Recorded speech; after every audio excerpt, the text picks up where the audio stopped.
Let's go. Woo! All right. Super pumped. Yeah. All right, strong start. Welcome, everybody. It's on and off the field with Durf and Dylan. This is our first show from the Notoriety Sports Network, NSN, baby. Woo-hoo-hoo. We could not be more excited, I think. Yeah. Are you excited? Are we excited? We're excited, right? We're excited, yeah. This is cool. This is a good thing. Good stuff. This is a good thing. They were nice enough to bring us on. They're a very, very successful network so far, with only a lot bigger things to come. I'm excited about it. That's why we're here. I talked with the guy in charge many times. Lots of exciting stuff going to happen here over at NSN, and we're here for the ride.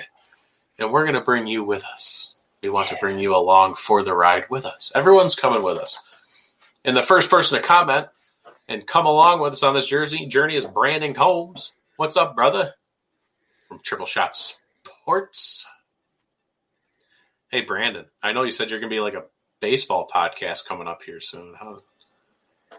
Man, baseball's looking a little weird. I think they're going to have – baseball said they're going to have fans in the stands, but it's going to be a little weird from my understanding. But I'll leave that up to Brandon to talk about because I don't know nothing. We are bringing back a popular segment tonight. Oh, yeah. So stay tuned for that.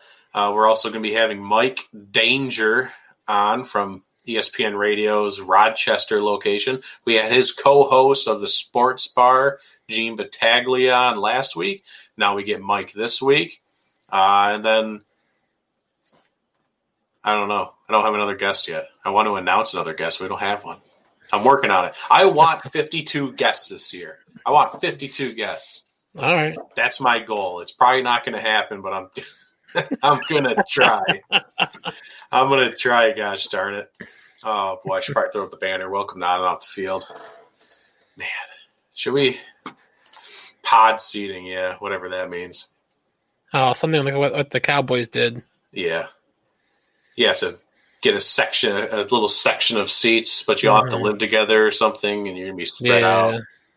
But then what about concession stands and going to the bathroom? And some people said that there's going to be sports betting inside stadiums now.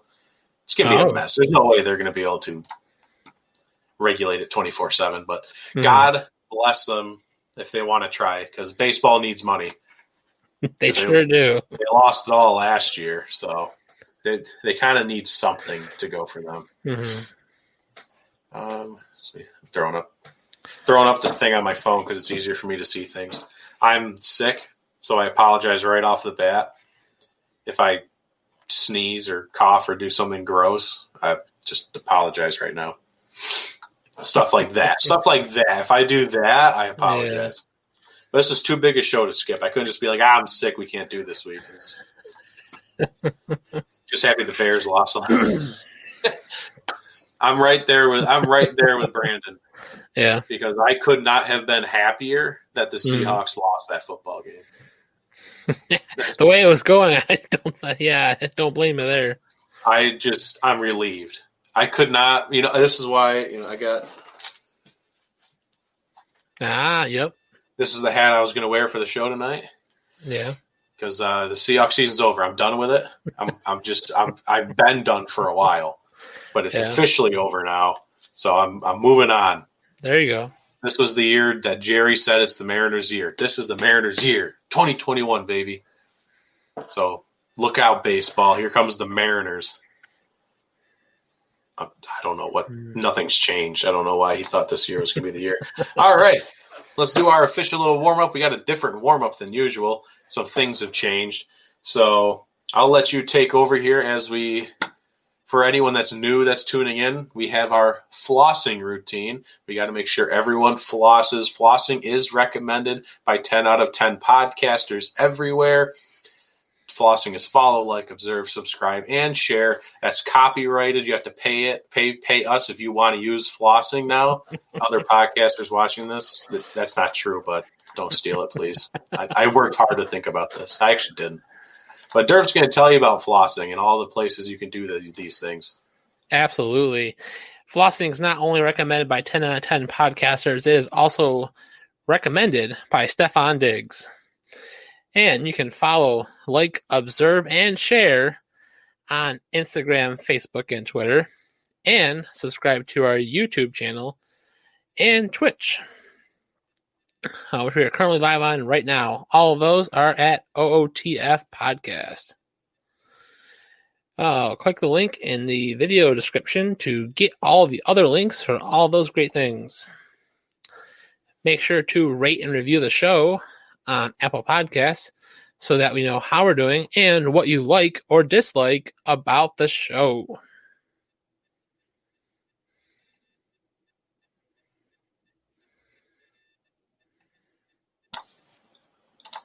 There it is. Got it. Oh. I completely forgot we were going to do this. There it is. We got it. There you go. Recommended by 10 out of 10 podcasters and Stefan Diggs. That's beautiful. I'll find a better picture for next week. That's the first one I found, so I just grabbed it. That was a very poor attempt, but I thought I felt like I had to get it up there still, though. Oh. I have to purchase my Kraken gear. Absolutely. I'm done with the Penguins. It's official. I had a very good run with the Penguins ever since. I mean, I've probably been a Penguins fan for at least 12 years. Mm-hmm. So I'm finally hanging it up with the Penguins because Seattle has a hockey team now, the Kraken. Nice. Very excited. They're not playing this year, though. Correct. Next year. Mm-hmm. They start. Very excited about the Kraken. And then they're also talking about the NBA expansion, which if there is an NBA expansion, obviously the Sonics are coming back. People have been screaming for the Sonics for years. So I'm just waiting for that now, too. And then I'll have everything. I'll have them all. There you go. Everything Seattle. Yeah, I don't know what to tell you. I don't know what to tell you.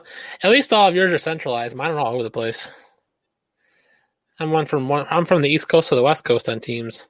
So you got the Bills, obviously, and then you're Penn State. Celtics. Celtics for basketball. Okay. And then you gotta go all the way to the West Coast for the Dodgers. Oh, that's right. And then what else am I forgetting?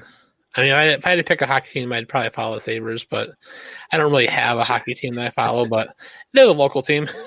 I picked the Penguins because they were the first team I ever saw in person, so I kind of just stuck with them.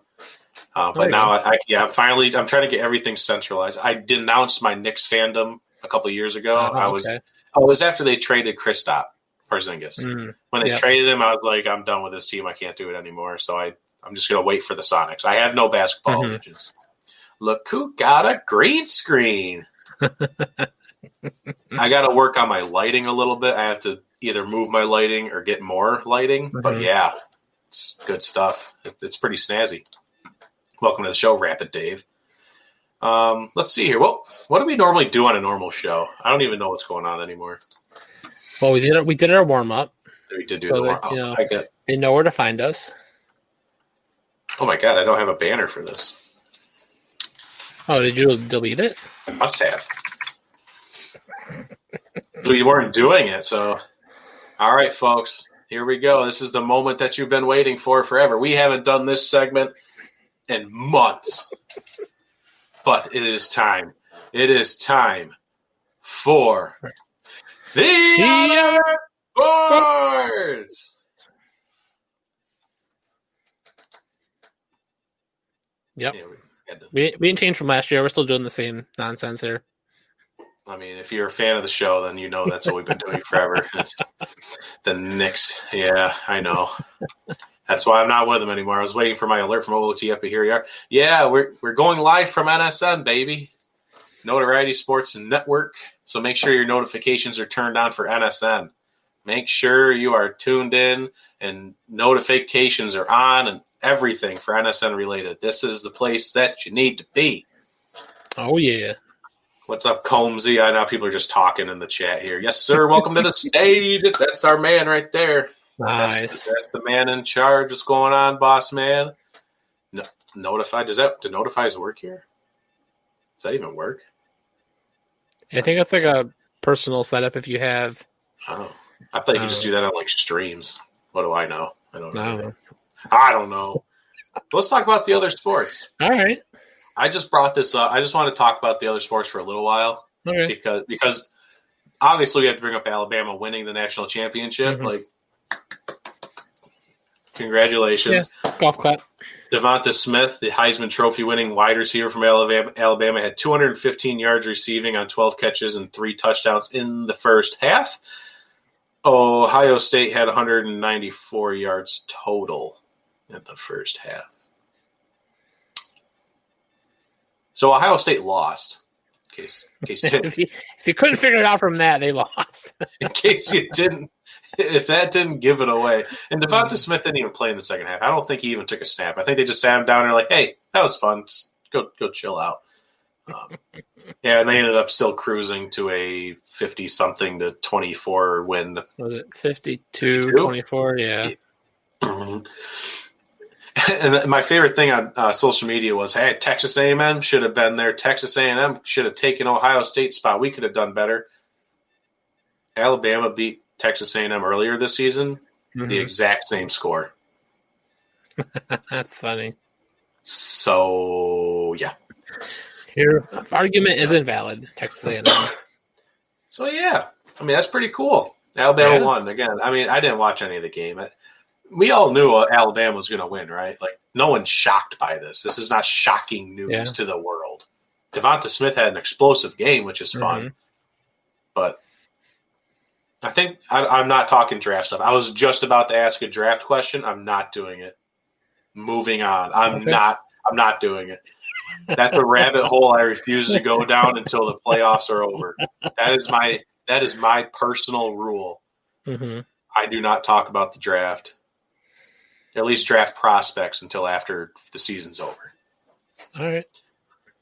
That's just me. I hate talking about the draft now because you have like 4 months of separation, 3 months of separation before the draft. You have plenty of time to talk about draft prospects. Don't waste my time when there's football being had right now. I hate it. What else do we have? Oh, so this is really what I wanted to talk about though. Oh my, what? Huh? What? Huh? That's not true. He's messing with me. The Seahawks announced their, oh my God, I just got the notification. Holy. Breathe. Okay.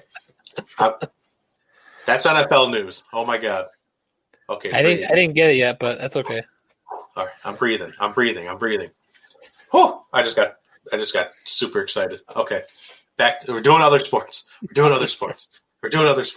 Okay.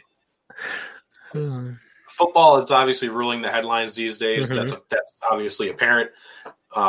So we just wanted to let you know what's happening real quick in the world of the NBA, NCAA, NHL, because those sports are screwed right now. They are in disarray. Everything is bad. For the NBA, the Mavericks they've postponed / maybe canceled 2 of their games already because they can't even suit up a team. They don't have 8 players to put on a court because of COVID. Yeah. So they just announced that they're going into a 2-week bubble. Does that mean they're playing? Or are they just like going in a bubble and saying stop the season for 2 weeks?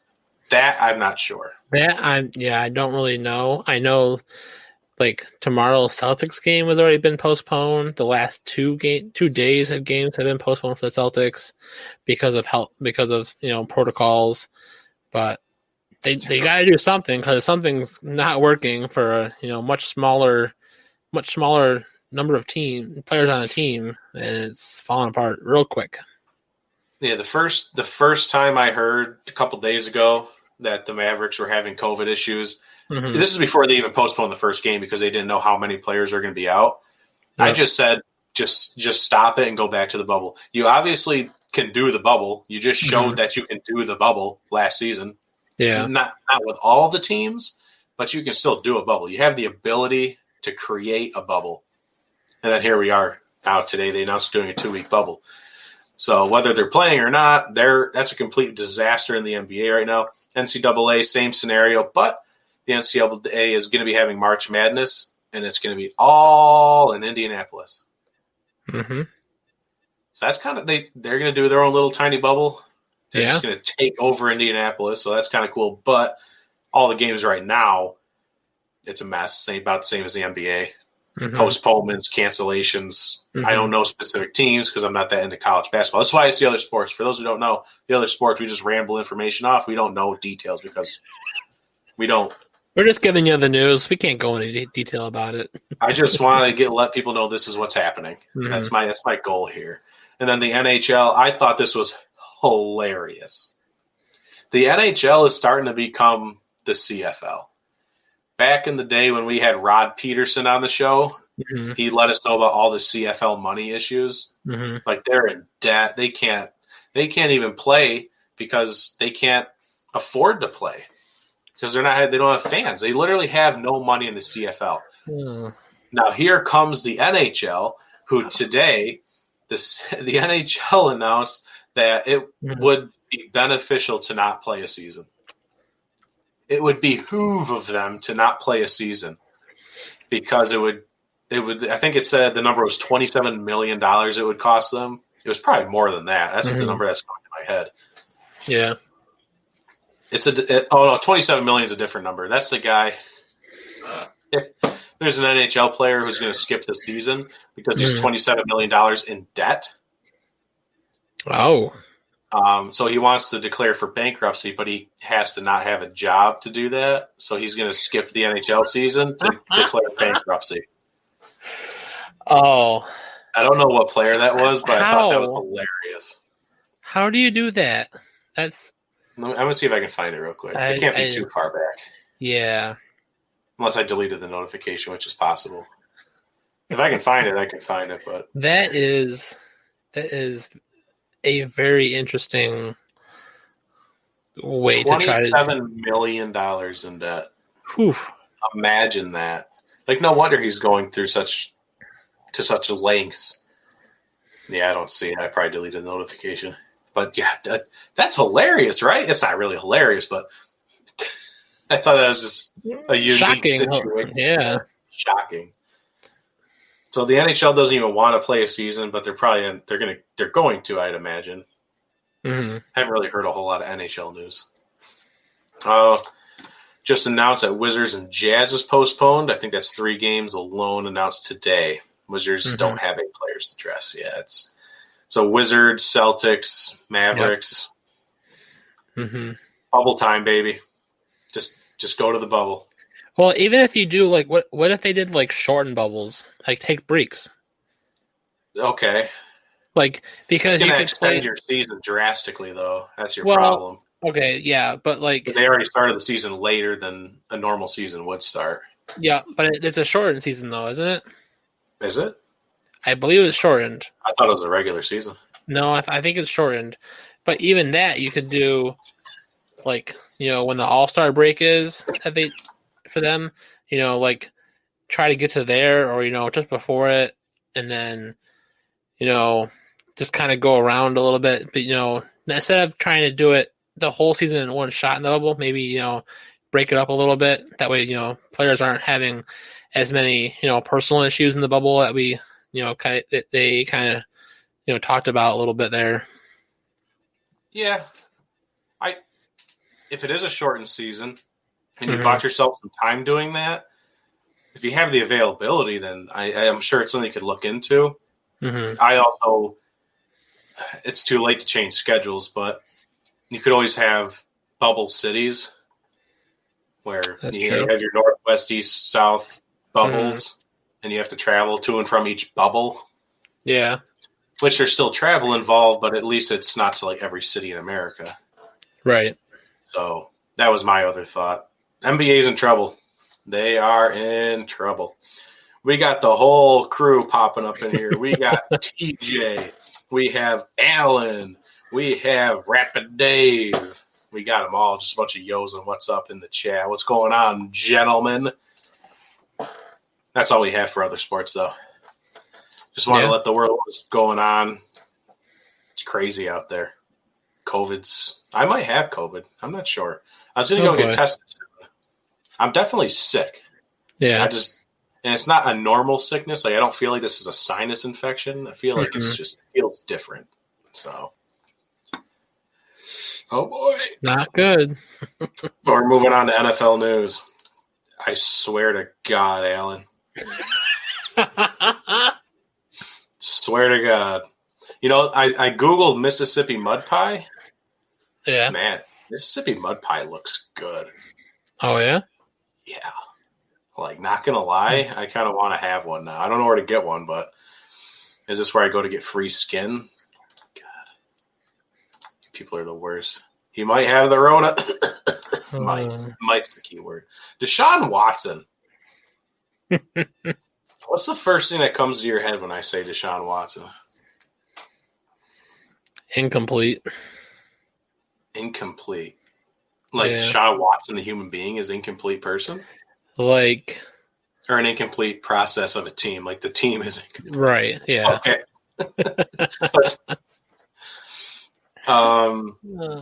This saga with Deshaun Watson is probably about as bad as it gets, in my opinion. Mm-hmm. Good enough to be your pie of the week? Yes, we'll go with Mississippi Mud Pie for the pie of the week. So, Browns for the win. And football player. That's what comes to Alan's mind when you say Deshaun Watson. Yes, Deshaun Watson is a very good football player. Mm-hmm. He had a passer rating of, I believe, 112 point something this season, and the Texans won 4 games. It is obviously not his fault they are losing games. Mm-hmm. The major issue comes in the offseason, where obviously there was frustration building from an unsuccessful season. On the defensive side, J.J. Watt's been vocal. Deshaun Watson has been upset. But the issues came now where the team said, Deshaun, we don't want your input. We're going to go out and find a GM. We're going to go out and find a head coach, and you can keep your mouth shut. All right? How's that sound? Yeah, Deshaun Watson kind of went off the radar.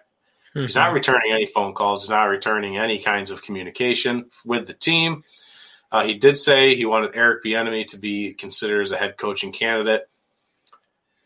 Deshaun Watson was not consulted when they hired the GM, Nick Caserio. Sorry. Whatever his name is. They didn't consult him with that GM hiring, and he wanted Eric Bieniemy. That's all he wanted, was at least a chance to hire Eric. They didn't even bring him in. The Texans said, we're not bringing him in. They didn't even bring him in. He's the hottest head coaching candidate. They didn't even bring him in for an interview. They didn't want to. They were like, nah. So Deshaun went dark. Well, the Texans realized, man, we're kind of messing up here. So they decided to request an interview with Eric Bieniemy. Mm-hmm. All right, here's the question.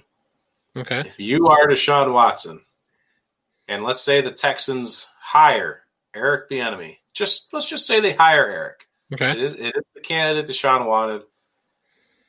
Do you stay with the team if you are Watson? Or are you are just done? You are going to waive your no trade clause and you demand to get out of there. I want to say that Deshaun stays there. If he gets his coach, that's what helped. That would at least give him. Yep. The Texans, it was communicated between the Texans and Deshaun, hey, we want to, Deshaun wanted to have an input on, who gets hired, similar to, not everyone sees it, but, LeBron James, picks his head coach 100%. For basketball. Yeah. So, this is what we were getting here. We're getting a LeBron James situation in the NFL. And, the Texans were like, nah, you keep going playing football and we'll just do our thing. And then, he obviously got upset about it. The rumors start flying that Deshaun wants to get out, this and that, when he goes dark. And, I think this is the Texans, trying to fix a broken bridge right now. So I think duct tape and super glue. Yeah. Like it's a steel bridge. It's some on fire.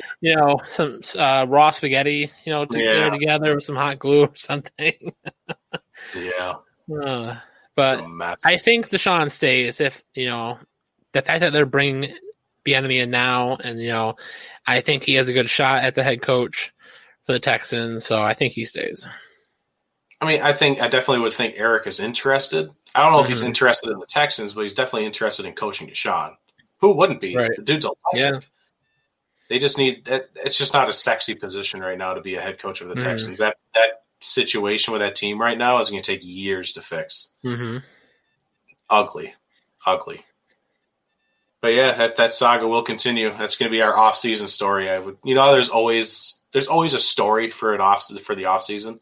Yeah. This is going to be the one that I imagine drags out for a while.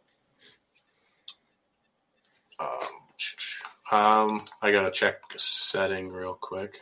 Oh my gosh. Okay. Do I sound better now by any chance? Oh, actually you do, yeah. God, I hate technology. I just got a message saying my audio sounded pretty ugly. Oh, you sounded like distant. I was like, maybe it was something you were trying or something. I don't know. Yeah, no, it was it just changed my microphone setting to something else for me. Oh, my parents say my beard looks good. Nice. Trimmed it up a bit, and yours looks good too. Thanks, as always. You keep yours very clean. I try. Rapid Dave shared the hell out of the stream because he's an absolute boss. Heard it's because he doesn't like pies. Deshaun doesn't like pie, so that's why he's getting out of there. Oh. Yeah, I could see that. Or is that why Bieniemy hasn't interviewed yet? Oh, maybe Eric doesn't like pie, so the Texans don't want him. Yeah. There it is. That's probably what it was. Yeah, Jay. Oh my God. We're gonna do it. We're gonna talk about coaches getting fired next, anyways. So let's just do it. Brian Schottenheimer has been fired as the offensive coordinator of the Seattle Seahawks. I now have hope for next season. Previously, I don't know where this rumor came from. From before, like 2-3 days ago, everyone was saying Schottenheimer's already slated for next season. Like he's not going to be fired. Like the people reported that. I'm pretty sure that came out of ESPN. They said he's going to be coming back for 2021. Mm-hmm. I said, just hang it up. I'm done with it. I just don't want to. I don't want to deal with it anymore. I'm not even excited for next season. Yeah. And then just right before, 10 minutes into the show, they fired Brian Schottenheimer because there was a philosophical difference between head coach and offensive coordinator, which was apparent when it was the 4th and 1 in the Seahawks and Rams game late in the fourth quarter. They have to keep moving down the field. They're down by 2 scores. It was 4th and 1. Brian Schottenheimer called a play. Pete Carroll did not like the play. He delayed the play from happening, trying to get a play call, a play change in, and it resulted in a false start, and it was 4th and 6, and they did not pick up the 4th down. Oh, jeez. That's the rumor of what happened on that 4th and 1. That's what happened on that 4th and 1. So, yeah, Brian Schottenheimer is gone. Thank God. Well, I'm sure there's another offensive person that might be interested in the Seahawks. Hey, does Eric Bieniemy still want to be an offensive coordinator? just wondering. Is there any chance you want to be an OC just for another team? Just wondering. We always wonder about how much power he actually has for the Chiefs. Andy Reid has the giant play sheet. Whenever you look at the sideline, it just looks like Andy's the one calling the plays. Like a lot of the time, it just looks like he's doing a lot. I don't know. I have questions. Beer and Fire in the chat. Rapid Dave, Jackpot. I fixed the mic. Thank you for that, Alan, for messaging me. What's your thoughts on pies? Too much sugar in pie? Wait until Mike Danger gets here. We'll talk about pie. Why he hasn't gotten the interview? I heard it from cousins, uncles, brothers, dog. What dog? He called it running, wanted to pass. Oh yeah, well, yeah. Pete Carroll wanting to pass from the 1 yard line. We all know about that. So, if Eric Bieniemy doesn't pan out and become the head coach of the Texans, I know someone who can be the head coach of the Texans next because he's got a lot of free time now. Yeah, Doug Peterson. Dun, dun, dun. It's official. Doug Peterson is gone from the Philadelphia Eagles. This is not surprising. This isn't surprising to America, but I feel like this surprised Doug Peterson for some reason. Oh, I think absolutely. He was completely ready to start next season, the offseason right now. And, I think it really was the meetings that he had planned this week with upper management. And then all of a sudden, Doug Peterson got fired. Hey guys, I kind of want to. Hey, come in here. I want to have a meeting with you guys. Okay, what's up? Yeah, you're fired. Oh, wait, huh? Thought we were going to talk about Carson or something. I mean, from what I heard, that it was Doug. I mean, it's probably speculation, but from what I heard, what I thought was really interesting was that Doug Peterson, was in the meetings with upper management, and they were trying to suggest to him how to run the team, and he was having none of it. And he was getting more and more upset and pissed off about, having people tell him how to do his job. So they were like, "Oh, well, you don't listen to us? All right, bye." Yeah, that's not going to work out for you, Doug. Especially after the season you just had. Mm-hmm. It's not a very smart strategy to take. He's definitely better off taking advice instead of trying to do it on his own. Yeah. Oh well.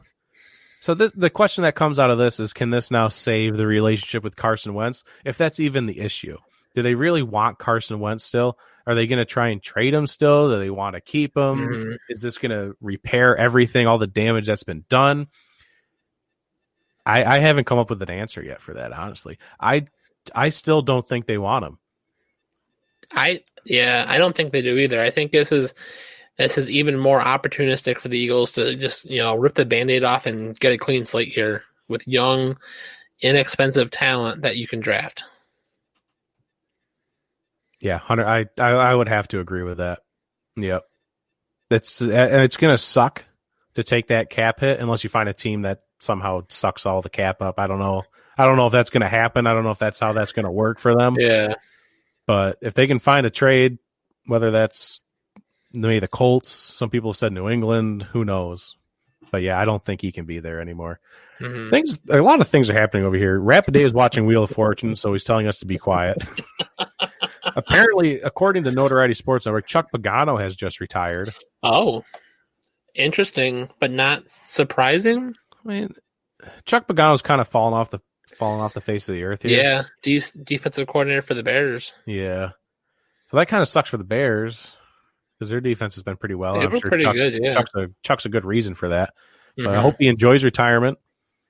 Thank you for your service, Chuck. He had a great career in the NFL. Seattle should get Dougie. I don't know who Dougie is. Doug Peterson. Oh, Doug Peterson. Oh, no. Thoughts on Aaron Rodgers hosting Jeopardy? He'd probably be pretty good at it. I don't know why. I don't know why you can't just leave Jeopardy alone. Like, why do we got to soil Alex Trebek's name? Chug. I don't even have anything to chug. Doug, but didn't like the direction the team was going. Opposite how he feels. Oh my god. Dylan's in the house. Yes, he is. Mash the reactions. Hit the share button. Hit the reaction buttons. Do everything. Hit all the buttons. Make sure you're flossing. Keyboard smash. Yeah. Wentz fan in the house. Is that you? You're a Wentz fan? Let me know why you're a Wentz fan. I want to know your reasoning. Hurts should be the guy. We agree. Don't forget the fly. Hey, there he is. Yeah, he beat me to it. Yeah. Cancer Survivor 2, right? Chuck Pagano? Yeah. Yep. Here we go. Make sure to floss, everyone. Follow, like, observe, subscribe, and share. Anyone that's just tuning in, we got to get some, flossing T-shirts. Have to figure that out. What other things happened? So I wrote this one down just because it's Seahawks news. Mm-hmm. Dan Quinn, who went 46-44 and had a Super Bowl appearance, we all know what happened there with the Falcons, is now going to be the defensive coordinator for the Cowboys. And Gus Bradley, who went 14-48 with the Jaguars as the head coach there, he was also the defensive coordinator for the Chargers. Mm-hmm. But now I'm just bringing up head coaching records. But he's going to be the defensive coordinator for the Raiders. And I think it was just kind of fun because these are old Seattle Seahawks defensive coordinators. Yep. So they're kind of just going back to the roots of being defensive coordinators, which I think both of them are pretty good at. Mm-hmm. I mean, neither of these guys. Gus Bradley was kind of the back end of our Legion of Boom. He did good. Both of these guys are good defensive coordinators, I think, especially Dan Quinn. They're where they belong. I'm excited to see what happens with the Cowboys and Raiders defenses next season. I just keep an eye on the Seahawks coaches. Mm-hmm. That's really all I'm getting at here. Oh yeah, definitely. And I'm sure we'll do the same when we'll talk about when Brian Daboll and Leslie Frazier exit. We'll talk about them too for the Buffalo Bills. I think that was fun. Yeah. Gus Bradley. I forgot he was the head coach for the Jags. 14-48. Colts left tackle Anthony Costanzo is retiring after 10 seasons of playing in the NFL. Little surprised on that one. Yeah. Because I just don't know if he doesn't like the direction of the team or if he just really doesn't want to play anymore. I don't know what his reasoning was. Well, I mean, when you gotta block a guy for so long because Phillip Rivers can't get rid of the ball fast enough, and he tries to, waddle out of the way, then yeah, I'd probably be a little tired too. If he really thinks that Phillip Rivers is going to be there next season, then yeah, that's fair. Just to play another year of extremely good football to get bounced in the first round of the playoffs because you have Phillip Rivers, I could see why you'd want to leave. That makes sense. His reason for Carson Wentz, 2017. Yeah, and then he had a terrible knee injury, and he hasn't recovered since. And I don't think he's going to recover mentally, not physically, mentally. Teespring, I hate Teespring. They make terrible products. I had a T-shirt made by Teespring, and it fell apart in the washer. So, no thanks. Not going through that again. You guys end every show flossing. I added this. Make sure you floss. Stefan Diggs approves. Back to pies. Football is cutting into his pie eating. Well, we need Stefan Diggs to sponsor our flossing segment, and I need him to eat some pie on the sideline. We're going to need to make that happen. Somebody get in touch with Stefan Diggs, people. Team Chaos's weight loss going. A couple days in, I'm ready for a case of Miller and Tres Leches cake. I haven't even started the process, so I have a plan. I just have not. I've been sick. My first day of being sick was yesterday, so it's kind of a bad start to trying to lose weight is when you're sick. So yeah, it's a little rough. So we're gonna get a late start, but it's 90 days long. I got plenty of time to catch up. There you go. And the Seahawks. I guess we should have brought that up too. So they fired Brian Schottenheimer, but they also extended John Schneider, the GM, until 2027. Which that guy can stay around as long as he wants. He could stay there until he dies. That's fine with me. That dude absolutely knows how to run a team from the GM position. Pete Carroll even admitted John Schneider is the reason that Carlos Dunlap and DJ Reed are Seattle Seahawks. Yep. And those two have been the biggest contributors to that defense since they joined the team. Carlos Dunlap's a beast. DJ Reed took over in our right corner spot. It's amazing. They both have performed very well, and it was all John Schneider. So, yeah, very happy to have him back. Well, to have him. Because there was rumors that he was going to go do interviews with the Lions. And no. God, please, no. Wouldn't that be cool? Let's get Stefan Diggs to sponsor the show. There you go. I'm going to tweet at him after the show. I'll send him a tweet. All right. We'll see what happens. Getting sick is usually great for weight loss. I just start puking. I have a Wentz jersey, so I feel invested. I mean, you could always just wait until someone else comes in and gets his jersey number and then just put some duct tape over the name. Yeah. Magic marker. You'll be good to go. You'll be good to go. There you go. $70 invested. It's okay to walk away. Or just walk away. Just burn just burn the jersey. That's fine too. That's it. Okay, that's all we got for NFL news. And our takes on the NFL news, and then talking about whatever these people keep bringing up in the comment section. We're going to recap some wild card weekend stuff.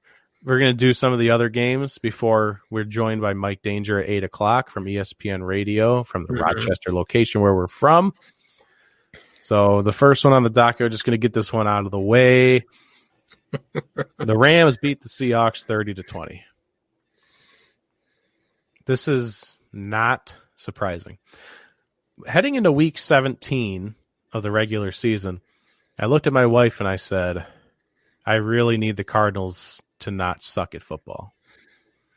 Because if I had to pick between the Seahawks playing the Cardinals or the Rams come Wild Card Weekend, I much would have preferred the Cardinals.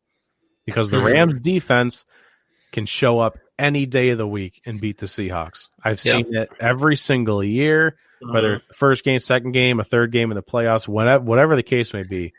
I have seen the Rams defense destroy the Seahawks over and over again. And guess what just happened in the Wild Card Weekend? Well, we had 5 sacks, 2 from Aaron Donald and 2 from Leonard Floyd, which I think Leonard Floyd had 6 sacks against Russell Wilson this season. Just this season. That's impressive. Just so you know. 6.5 tackles for losses and just tack on an extra 10 QB hits. Russell Wilson was not comfortable in that pocket all day long, which showed because he went 11 of 27. He completed 11 passes in a playoff game. That is terrible. 11. If you complete 11 passes, you're in a game, I can guarantee that team probably lost. Unless you're Lamar Jackson, maybe. I don't know. Or Kirk Cousins. Yeah. Anyone with a running game, which Seahawks don't have. He had 174 yards and 2 touchdowns. So basically, if you take the 2 touchdowns away, he was absolutely abysmal today. So if you take away the touchdown passes, he only completed 9 other passes. 9 passes. Oh, God, I hate my life. Ever since that Vikings game, Pete Carroll admitted it in his press conference after the season. After the Vikings game, they revealed that if you play a cover 2 defense and take away the deep ball with the Seahawks, they don't know what to do. Which is why Brian Schottenheimer was fired. This was the reason. He could not find a way to change the offense. He couldn't do it. He just kept asking Russell Wilson to throw the ball deep. He didn't know what to do. Russell Wilson just kept going with the offense, and it didn't work. Drew Lock had a better QBR down since week 10. Drew Lock has had a better QBR than Russell Wilson. Let that sink in. Yeah. Wolford played pretty well, though. For the half a quarter he was in there? Yeah. Jamal Adams tried killing Wolford, so he went to the hospital. So a 9-fingered Jared Goff came in and was able to pick up the win. He played very well for having a broken finger. But the real hero was Cam Akers, 28 carries, 131 yards, and a touchdown. I said it beginning of the season. Cam Akers was going to take over this backfield, and he absolutely has done that. And Aaron, then I already mentioned the defense. So the Rams get the Packers. Godspeed. That's all I can say about that. Well, yeah, especially that defense. Aaron Donald's got that torn rib cartilage. He felt kind of weird, a little weird hitting Russell Wilson there. So it'll be interesting to see how much he can, play against Aaron Rodgers this weekend coming up. Yeah, he's not going to be 100%. No. There's absolutely 0% chance that he's 100% for this game. He's going to play. I've already heard that he's going to play, but it doesn't really – whether he's going to be 100% or not is what's going to matter. Russ failed with 2 studs at wide receiver, but let's hate on Wentz. I'll hate on Russ. He played terrible. He did, Drew Lock.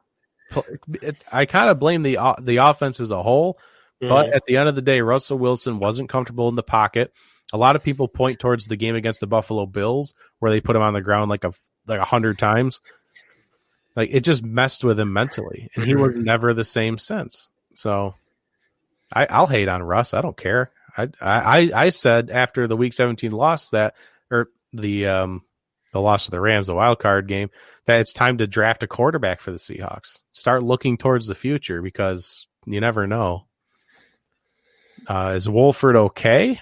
Yes, he is okay. He actually it was a stinger. Yeah, he went back to the stadium to celebrate with the Rams after they won. So He's good. Yeah. You bite your tongue. I will not. What time's the Danger interview? It's in 12 minutes. 12 minutes for the Mike Danger interview as we keep recapping the wild card weekend. Tampa Bay Buccaneers played the Washington football team. Mm-hmm. Does anybody care? Raise your hand if you care that Tom Brady was the oldest guy to throw a touchdown in postseason history. No? Okay. How about the fact that he threw for 2 touchdowns, actually, and the fact that he threw for 381 yards? Anyone? Anyone at all? No? All right. Raise your hand if you care that Taylor Heinicke absolutely stole the hearts of Americans with a 306-yard, 1 touchdown passing, 46 rushing, 1 rushing touchdown performance. Raise your hands. This dude was a beast. This guy had what was he? He was just a guy. He played in the AAF. He was all over the place, just playing football from all these different places. No one knew who he was. They were going to get crushed. He was going to throw a billion interceptions. He wasn't going to know what to do. All the pressure of primetime playoff football. And the dude went out there and absolutely crushed it. They lost, but he played great. Yeah. He even got hurt and then came back. Yeah. I wonder, what did they ever say what happened there? He just got banged up a little bit. Shoulder, I think, or something. Wasn't his throwing arm, at least. Yeah. But no, he's a gutsy quarterback. He should have plenty of interest this offseason. Terry McLaurin already said he wants him back. Doesn't surprise me. I don't know if we need to go that far. Like, how many times have we seen a quarterback with no NFL film come into a game and do very well? Like for 1 or 2 weeks, and then, okay, we got tape on him now, and then they start doing poorly. Yep. That could easily happen, but he stepped up big in this game, and that's really all that matters. Mm-hmm. So whether if he comes back as the starter, he might. I would be willing to bet he has competition. Yep. If he is back next year for the starting position. Alex Smith's future's up in the air. Mm-hmm. I wouldn't be surprised if he hangs it up. I really think Heinicke gave the Washington football team the better shot at winning this game than Alex Smith would have. 100%. Oh, my God. Absolutely. Because his legs is what... Because if Alex Smith was back there, the amount of pressure that Heinicke had to avoid, Alex Smith never would have been able to avoid all that pressure. Right. Ever. And then that rushing touchdown, the dude jumped from the 4-yard line and made it in. Yeah. Alex Smith would never been able to do any of that. No. So, yes, I agree with you because that Bucs pressure was relentless. Mm-hmm. People raised their hands. Apparently, people care that Tom Brady did all these things. No, you don't. You're just going against what we said. Tom Brady played well. I'll give him some credit. But so did the defense. Talk me when you do it. Let's see here. Go Sports. Ryan Francis. Let's do a podcast is in the house. AC Joints. That's probably what it was if I had to guess. Yeah. How about them Cowboys? Next year's our season. Go. Well, what now? You have Dan Quinn as your defensive coordinator, so maybe the defense won't be historically terrible. And Alan likes Brady. Oh. Do you like Tom Brady? We can ask Mike Danger if he likes Tom Brady. Nope. No. He's 43 years old and still doing it, though. His first ever win on wild card as the wild card team. Mm-hmm. The Ravens at the Titans. We're running out of time, so we'll try and pick up the pace a little bit. The Ravens beat the Titans 20-13. I was actually pretty shook by how poorly the Titans played. Mm. I keep getting yelled at because I just keep bringing up the point that the Titans played poorly. They didn't adjust their game plan at all at halftime. They just kept trying to run the ball, and it wasn't working. Ryan Tannehill was ineffective. Everything was awful, and they just didn't adjust. They just kept doing it, and they kept failing. So I kept blaming the Titans more than I gave credit to the Ravens. So here you go. The Ravens did good. Lamar Jackson, 17 of 24, 179, an interception, didn't even throw for a touchdown, and then 16 carries, 136 yards, and a touchdown. He basically wasn't contained on the ground. Congratulations. The Titans failed to contain Lamar Jackson, so they lost. That's literally every loss. That every time the Ravens beat a quality team, it's because they failed to contain Lamar Jackson. Mm-hmm. The Titans did not contain Lamar Jackson. That's all it was. I'm pretty sure 80% of those passing yards went to Hollywood Brown or Mark Andrews. Yeah, I think Hollywood was the only receiver over 100 yards, and then Mark Andrews had 50 yards receiving, something like that. Mm-hmm. So Derrick Henry did nothing to the tune of 18 carries for 40 yards. Tannehill didn't have a play action game because there was no run game, so he struggled. Mm-hmm. Last year, the Titans exposed the Ravens, and this year, the Ravens exposed the Titans. You stop Derrick Henry, you win the game. Yeah. But last year, if you contain Lamar Jackson, you win the game. The script was flipped this year around. Yeah. I don't know. Do you have any takeaways from that game? Made me a little nervous. Yeah. But I couldn't believe how exposed the Titans were. That's my big takeaway. I saw it week 17 against the Texans, and the Ravens clearly watched that tape and took advantage of it. And without Derrick Henry having any kind of game, this Titans team falls apart real quick. Yeah, and that's why Ryan Tannehill was performing so well. Mm-hmm. Ryan Tannehill is just a notch above Kirk Cousins. Mm-hmm. That's it. If there's a run game going, if Dalvin Cook is going, if Derrick Henry is going, then Kirk Cousins and Ryan Tannehill will be good. If the run game is not going, they will be bad. That's your game plan, folks. It's not rocket science. It's just a matter of actually being able to stop Derrick Henry and Dalvin Cook, which is easier said than done. So the Ravens stopped Derrick Henry, and they're going to be moving on, and they're actually going to be playing the Buffalo Bills. Didn't they play earlier this year, or was that last year? That was last year. Seemed like yesterday. A little different this year for the Bills. Yeah. Man, that Ravens offense, I guess, is... God, I hate saying it. It's just... The Ravens offense is so dangerous right now. No. All you have to do is contain Lamar Jackson. Just don't let him run. Yeah. Let him throw it a billion times. Don't let him take off. If he has a clean pocket, let him throw it. Just don't give him a lane to run through. So here's also the other thing. Lamar Jackson only has all these rushing yards because they were within a score or had the lead. Yeah. Yeah. When the Chiefs were, putting the beat down on him on Monday night, he had to go to the pass game. Behind. Yeah. Yep. You can't run the ball to win the game half the time. And that's the point I was going to bring up for the Browns, but we're going to bring it up now for the Ravens as well, because you're right. This team is built to be in a close game or play with a lead. If this team has to come from behind and they have to throw the ball, that's the result you see as Chiefs, like the games like the Chiefs. Yeah. Yeah. The Bears at the Saints.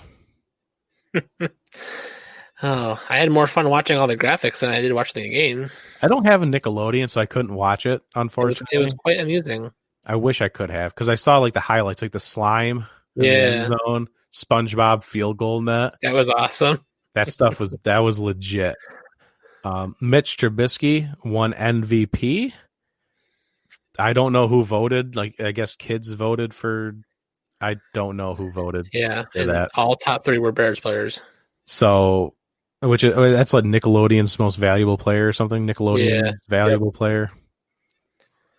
Congratulations. He doesn't have an MVP trophy. He doesn't have a Super Bowl trophy. He has MVP. That's one of a kind, baby. He's the first one to ever get it. Hang on to that. I heard they were re-airing this game tonight, too. Why? The game was terrible. Nickelodeon doing their thing. God. Go for it. If you got the time slot to fill, I guess go for it. I wrote that piece down, but we can talk about that when we go to talk about our playoff predictions. And then we got the Browns at the Steelers. This should be our last game we talk about, and then we'll talk about the Bills when Mike Danger gets in here. Mm-hmm. But right now, what do we got for the comments? That's what she said. Bunch of pie talk like usual. It was all the Saints fans that voted. So if the Saints fans voted for Mitch, that's a great thing. God bless Saints fans. You know, they gave him something to walk away with. Mm-hmm. That feels good, right? Yeah. You know, Mitch gets to walk away from the game a winner, and the Bears get to walk away knowing they're not going to have to deal with Mitch Trubisky anymore. So they're winners. Everyone wins. Win, win, win. Michael Scott's conflict resolution style. Win, win, win. There you go. That's digging deep right there. Oh yeah. Corvette. That's what Juju's driving all the way back home to watch the rest of the playoffs from his couch. And now he's rubbing off on Chase Claypool. Did you see his TikTok video?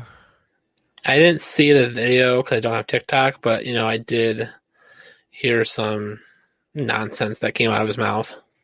Yeah, he was doing a TikTok live video, I think, and he just said, it's okay. It's okay that we lost. They're going to get clapped next week, so it doesn't really matter. It does matter because you just got embarrassed by the Browns and kicked out of the playoffs, so it does matter. Mm-hmm. And then I just think when the Browns lose to the Chiefs next week, mm-hmm. I can almost guarantee Juju and Chase Claypool are going to come out and be like, ha, we told you they were going to get clapped. They're going to make a dance video making fun of the Browns. Like they did something. They had something to do with it. Well, then if they knew they were going to get beat, then why did they beat them? It's just the Steelers are just making excuses for nonsense. No, don't say the Steelers. You say Juju and Steelers players. Specific Steelers players. Are making excuses because they went from 11-0 to losing 4 of the last 5 because they couldn't get it back together because teams figured them out. And they were all these hot shots that won 11-0 and were pulling it out in the end of each game, and then this happens. They just need to. If Mike Tomlin has anything to do with this, he's going to tell him, you know what, shut up and get to work. Which I'm surprised he didn't do more often. I mean, every single time one of these kids opened their mouth, mm-hmm. I'm surprised more wasn't done. Because Juju kept dancing, he kept running his mouth, mm-hmm. and then Chase Claypool got in on it. It was just shocking. Yeah, the fact that they just let him keep talking like that. Because just for stats, mm-hmm. because one of the questions here, we got Mike ready to go. I see him down there, super excited. Real quick, Ben Roethlisberger's stat line, incredible. I have not seen a stat line like this in a while, and this resulted in a loss. Mm-hmm. Big Ben, 47 of 68, 501 yards, 4 touchdowns, 4 interceptions. I could stare at that stat line all day. That is amazing. Yeah. It's a lot to take in right there. When I saw this, the first thing I thought in my mind was his arm held up for 68 passes. He was running off adrenaline. I'd be willing to say that's all that kept him going. And it all came pouring out after the loss. Tearing up, crying over on the sideline. Yeah, I think he knew he left it all out there. I think he's on his way out. Yeah, to answer your question, TJ, I'd be willing to bet Big Ben is probably on at least out of the Steelers organization. I don't think they want to pay him another $40 million to come back. I don't think the Steelers want that. So we are ready to do it. We have the one and only Mike Danger from ESPN Rochester Station ready to go. I got to change some things. I'm going to do it super fast so you can almost not even see it. It's going to be amazing. Ready? Go. Hey, see, no one even saw it. That was great. I must be in the wrong room. I thought I was on the Male Supermodels podcast tonight. Hey, podcast. What are we doing here, guys? What's up? What's going on? Man, that's a sweet. Is that a little man cave back there? Actually, man cave action. So yeah, I mean, I can't give you the full view. This is the corner, the music corner from my days programming a couple of different local radio stations, music radio stations, and then the other side of the man cave is all my Chicago gear and Chicago sports and the TV and the whole setup over there. So when COVID hit, we kind of moved the home office downstairs to the basement just because it sounds better down here. And so this is the backdrop you get, guys. Nice. We should have more sports stuff in the background. Well, I have gray, so that's great. Fred's got his sports stuff in the background. Yeah, I got the sports gallery wall there. That's great. So first and foremost, I found this out around 5:30 today. We just wanted to, if you want, we can sing, but we want to throw up the happy birthday. Birthday. Boys. Happy birthday. Appreciate that. Thank you. I went to your Twitter page and a bunch of balloons came up. And I didn't know what that meant. And then I realized it. Yeah. We have Magic Mike Danger in the house. Has anyone ever called you that before? Is that a nickname? I've never heard that before. No. Magic Mike Danger. Is that from Magic Mike? I've never watched that movie. Yeah. So I guess if you just put like a little hyphen through it, it'd be like Magic Mike and then throw your name on the end. All right. So I you can take that one with you. That can be your birthday present if you want. Happy birthday. Get that man a pie. All right. So if you're ready, we got questions. We just got done recapping a bunch of playoff stuff from a wild card weekend, but of course we left the Colts at the Bills game. We needed to discuss that with you because you're an expert in this field. You and Durf can hash this out because I talk about expert. I don't know about all that, boys. I mean, host a little radio show on a pirate ship every afternoon, but I think there are people that are far more knowledgeable about the Bills than I or than Gene, our I mean, we do our best. So thank you for including us with the experts that are out there. There are a lot of them. I think you guys are more of experts than them because you guys are more real with it. I love listening to Sports Bar. You guys keep it real. It's informative. I think it's a lot of great information. And I'll leave this to Fred because this is his team. He can ask the questions. You can give the recap. Whatever you guys want, you can hash it out. I'll be here to be the moderator. Oh, good. All right. I was super nervous at the end of that game. I was extremely nervous at how much the Colts moved the ball down the field without, any hesitation. And this is the Bills defense that I was extremely worried about seeing in the playoffs that we saw in the beginning of the season. And I'm just glad it came out. It came out good for the Bills. I was on the edge of my seat and on my couch in my living room watching this game. I'm like, do not let that Hail Mary happen. Weren't you surprised? I was surprised, at least, that at the end of the game with that Hail Mary, that it was Phillip Rivers still in the game and not Jacoby Brissett. I mean, as soon as I saw Rivers in there, I'm like, they're going to try a Hail Mary with that. That guy can't get the ball to the end zone, and sure enough, he couldn't. A couple of things. One, I think the defense of this this is the Bills' defense. This is just who they are in 2021. Yeah. Bend but don't break is cliche, and you'll hear a lot of people say it, but it's very much, I think, what they are and what thing that they have done and they try to do with every game plan. And you can tell it's a page out of Belichick. It's let's take away the opposing offense's best weapon, whatever that might be. Let's not let that one guy beat us. So, Jonathan Taylor last week came in really, really hot, and the Bills held him to under 100 yards. Mm-hmm. Pretty good. Like you got to take that. You got in the end zone, but you held him in check for most of the game. Nyheim Hines is a different story. I mean, if they would have given Nyheim Hines the ball more, I don't know what the Bills defense would have done. But, the prolific Indianapolis offense on Saturday, 450 yards, over 450 yards, no turnovers. I mean, that usually is a recipe for victory in the postseason in the NFL. I think teams in the postseason that achieved that were 11-0 prior to Saturday's game. So I found that stat to be kind of interesting, that what the Colts did really offensively should have been enough to give them the W on Saturday. But, Josh Allen on the other side was the best player on the field. And I think that was the biggest difference between winning and losing that game.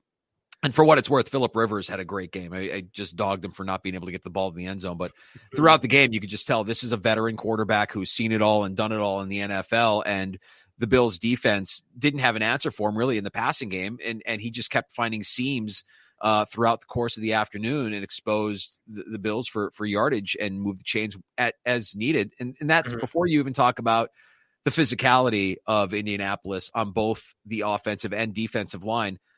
The Bills were manhandled. So, there's reason for concern heading into Saturday. And I would expect that the Bills would come with a better effort against the Ravens than what they gave against Indianapolis. And let's not forget, Indianapolis won 11 games. They're a good team. And Baltimore won 11 games. They're a good team. Like, this is not Miami. This is not in Miami won 10 games. They're not a good team. Denver, New England, some of the teams that they beat up on down the stretch that we thought were going to be challenges for them when the schedule first came out turned out to not be challenges. The Chargers, come on, get out of here. Like that 6-game win streak, you look at those wins and you're like, yeah, they're a better team. And so it's going to be a little bit tighter. It was tight against the Colts. I imagine it'll be tight again on Saturday against the Ravens.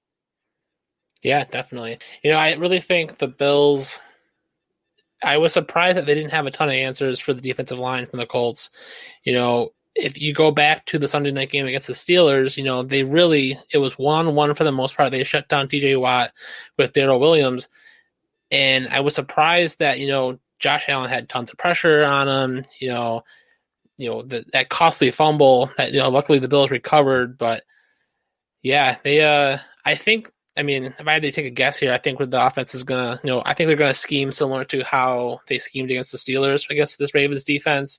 But yeah, you got to get the run game. I mean, the biggest thing that I think made me nervous about that Indianapolis game and the pressure that got to Josh Allen and the defensive line of the Colts. I mean, look, the defensive line of the Colts is good. The Ravens defensive line is good. I think the thing that unites both of those teams and their defensive and offensive lines for what it's just a physicality. It's just a pure, brutal physicality. They've got size. They're mean. And, if you're not ready for it, the Bills are going to be punished by it. And you mentioned Pittsburgh specifically. If there's a word for Pittsburgh, for me, it's soft. They're soft. I mean, you would hear it from Pittsburgh Steelers fans that have been watching this team for years. This is a team that got soft. And, before you can't make the kind of mistakes they made on Sunday night. But more than anything, they're just not physical anymore. They're a soft team. They can get pushed around. That's not what you would expect out of a Pittsburgh Steelers team. That's what you had in 2020 with the Pittsburgh Steelers. They were just soft. So if the Bills come out and they match the physicality of Baltimore on the defensive side and on the offensive side, and the offensive line for the most part has played aggressive and physical throughout the course of the season. I mean, I think of the San Francisco game. I think of just a handful of games this season where when you saw the Bills just kind of take over. The Niners game is a good example. I mean, they manhandled the Niners physically. So you saw a little bit of that out of Indianapolis against the Bills. And I think that's something that the Bills need to improve on. And some of it is out of their control because they can't really control their overall size and athleticism. But and Baltimore has athletes on both sides of the ball. We'll see. I mean, I would expect that that's an area where the Bills want to improve going into Saturday. Oh, definitely. Yeah, I mean, yeah. Go ahead, Dylan. Sorry. I just wanted to jump on the other side, because going into this game, you already brought up Phillip Rivers. We like dogging on Phillip because the Hail Mary pass didn't even make it to the end zone, but the two throws before it, they're obviously throwaway passes, but they're the exact same play. Throws it over to Pittman, trying to get some kind of quick out. Didn't work. Throws it 10 yards over his head. He seemed kind of panicked by the situation. It didn't seem like there was a ton of pressure in the pocket. He wasn't running for his life. There was just not a play there when the clock ticking down. Is this a quarterback? This kind of goes right there with Big Ben as well. But just aging quarterbacks.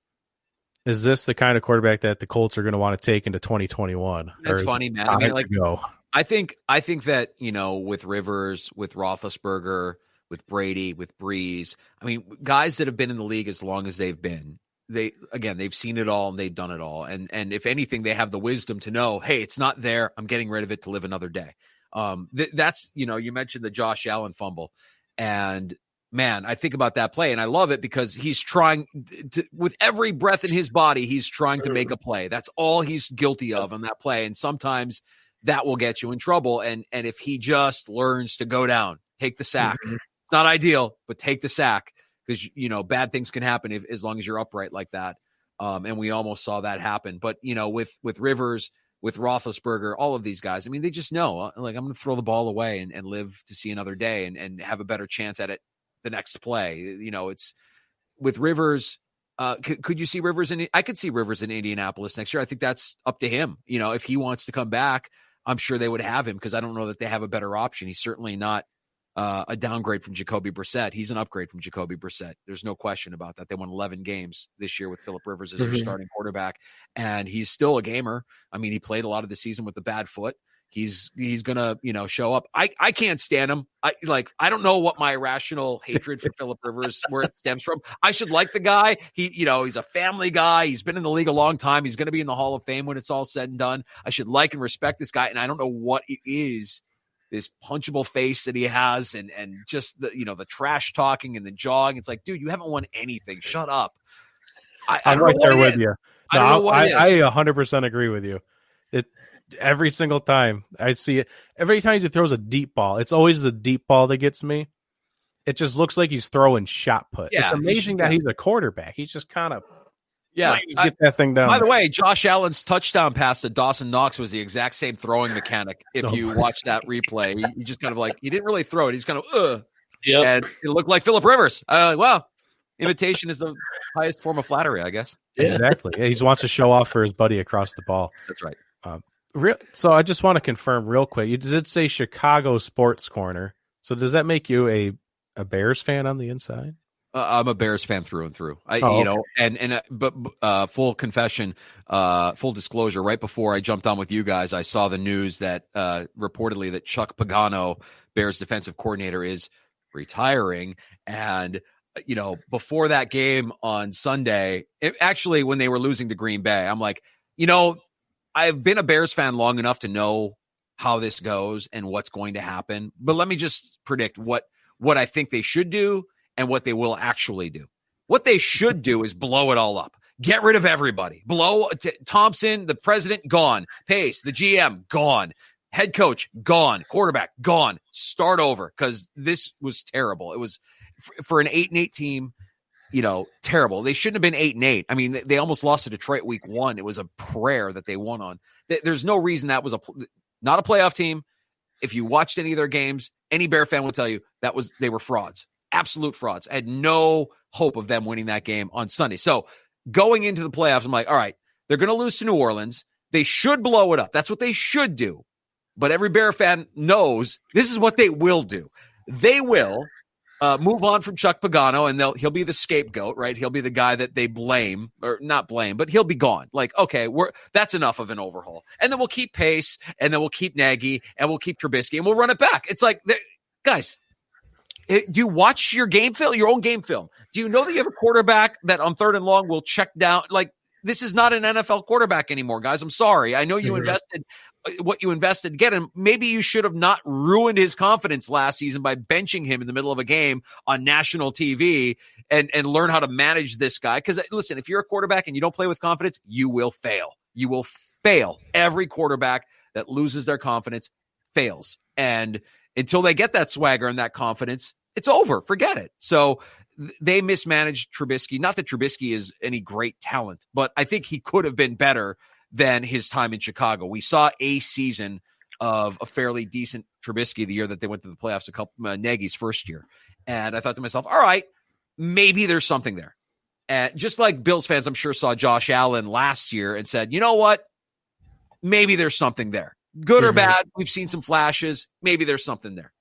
And sure enough, the following season, Nagy benches him on national TV. I think it was the Rams game last year. And I'm like, well, that will be that. He's not going to recover from being benched for Chase Daniels on national TV. His ego will be shot. He will have no confidence, and he will probably not be the quarterback of the Bears. Now, they didn't pick up the option, so they could keep him, I guess, and keep him at a discount. By the way, is this a Chicago Bears show? Because I could probably go on for another 20, 25 minutes if you just wanted me to talk about the Bears. The long answer to your question is I'm a Chicago Bears fan my entire life. Yes, I was born in Chicago and raised. I grew up in Minnesota, surrounded by Vikings fans, and that's rough. I was the only Chicago Bear fan because I was born in Chicago. My dad raised me a Bear fan. I was 10 years old when the 85. Hope you're sitting down. I'm a Chicago Bears fan. I'm going to talk about the 85 Bears for a second. Don't want to stay. That never comes up. Never. But I was 10 years old that year, the 85 Bears championship. That season, I also went to my first NFL football game. It was the Bears at Soldier Field hosting the Detroit Lions. I went with my father. I went with my grandfather. I watched both Walter Payton and Matt Suhey rush for 100 yards in that game. It's a memory I'll always have with me. So that year was magical. I remember it as a kid being 10 years old, followed the team through the rest of the Ditka years. I went and saw them lose to the miserable Colts in the Super Bowl in Miami the year that they went to the Super Bowl. I got to go to that game. I was fortunate enough to go to that game. And so I've been a Bears fan my whole life. I'm sorry. It's terrible. It's, Bills fans can relate to it a little bit. I was going to say, it's a pretty close relationship. At least one's trending up currently. Yeah.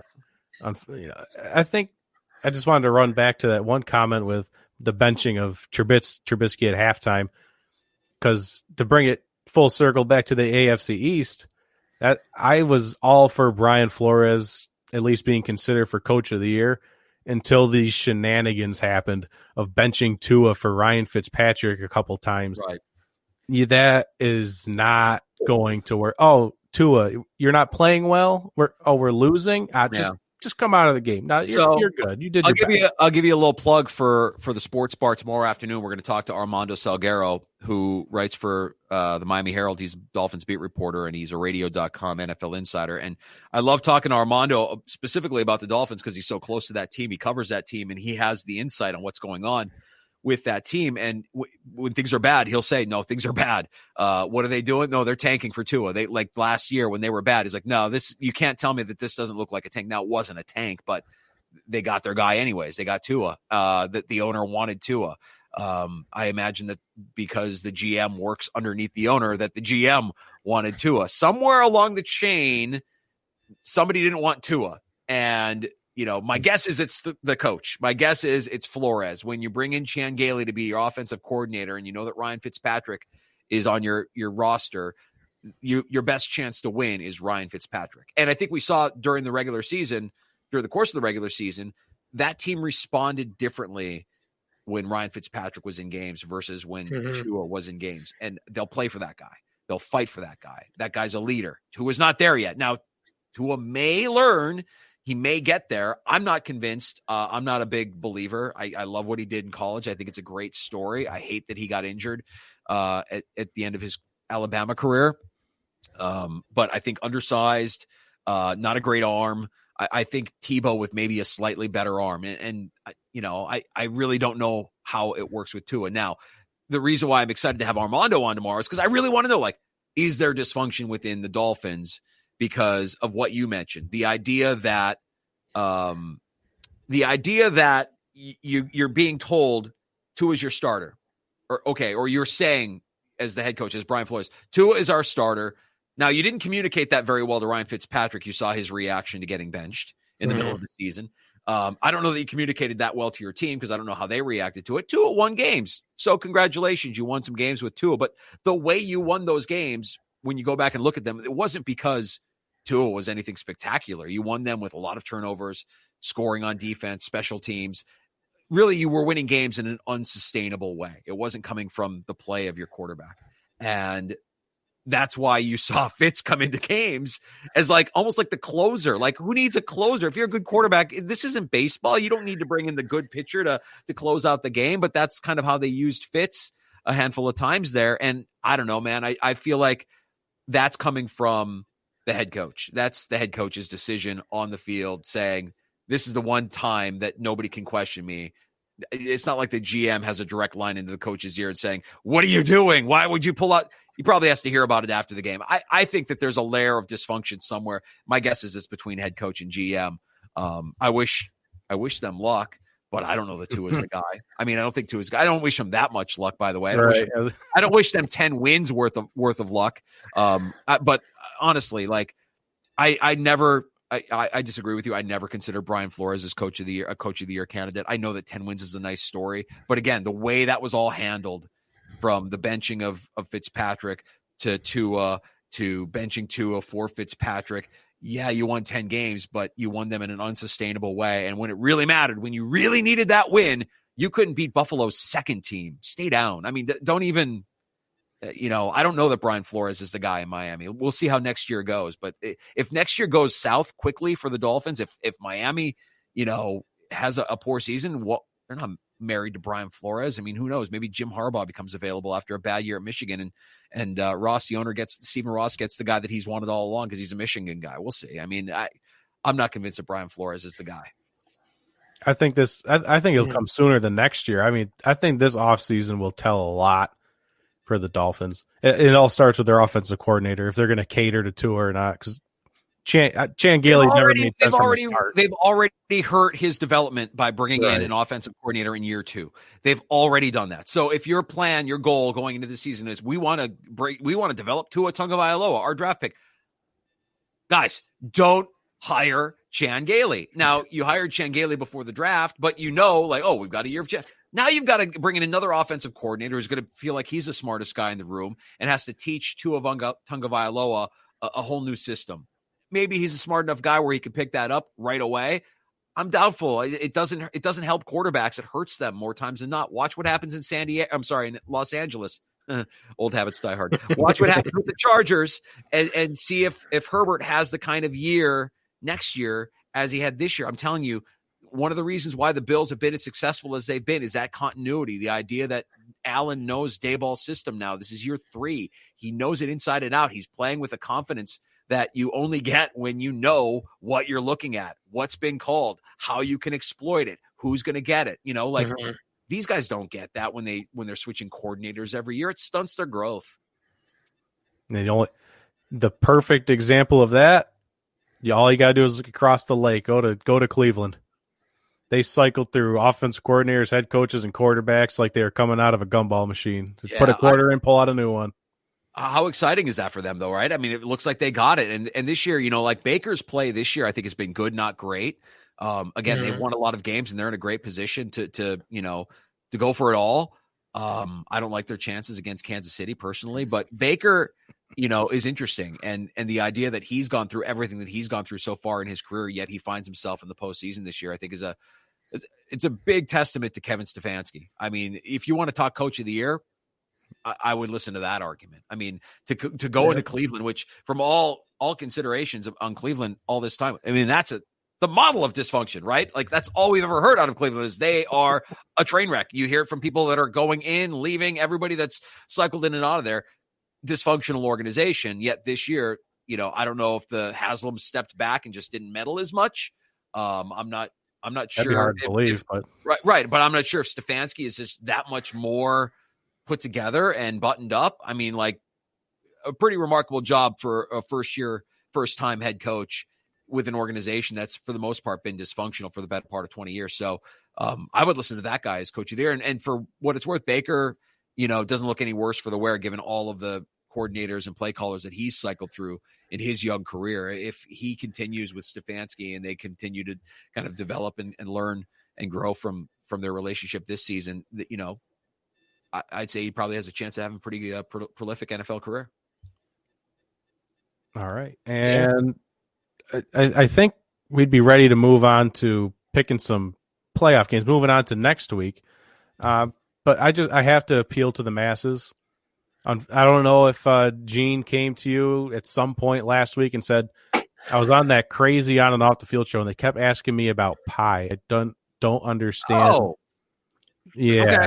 I don't know if that ever came up. We did actually. We do a segment every afternoon, a little bit before 4:00, called "I'll Drink to That." And really, what it is just like a take space. We just like to rifle off takes, and a lot of times they're about sports. Sometimes they're not about sports. And Gene had a take, and I think it was the day after he was on with you guys, where he said, "Here's my take: pie is greater than cake."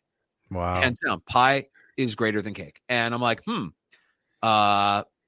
good take. I can't argue with it. I agree. I like cake. I don't hate cake. And then it kind of morphed into, we had listeners telling us that cake is disgusting, that the only cake that they enjoy is ice cream cake. And I'm like, that's a take. Well, that is a take. Wow. That just elevates it to another level. Like, cake is gross. The only cake that's delicious is ice cream cake. I'm like, wow, that's a scorcher. That is some flames. So, we were talking about pie, and I'm like, yeah, I think pie is greater than cake.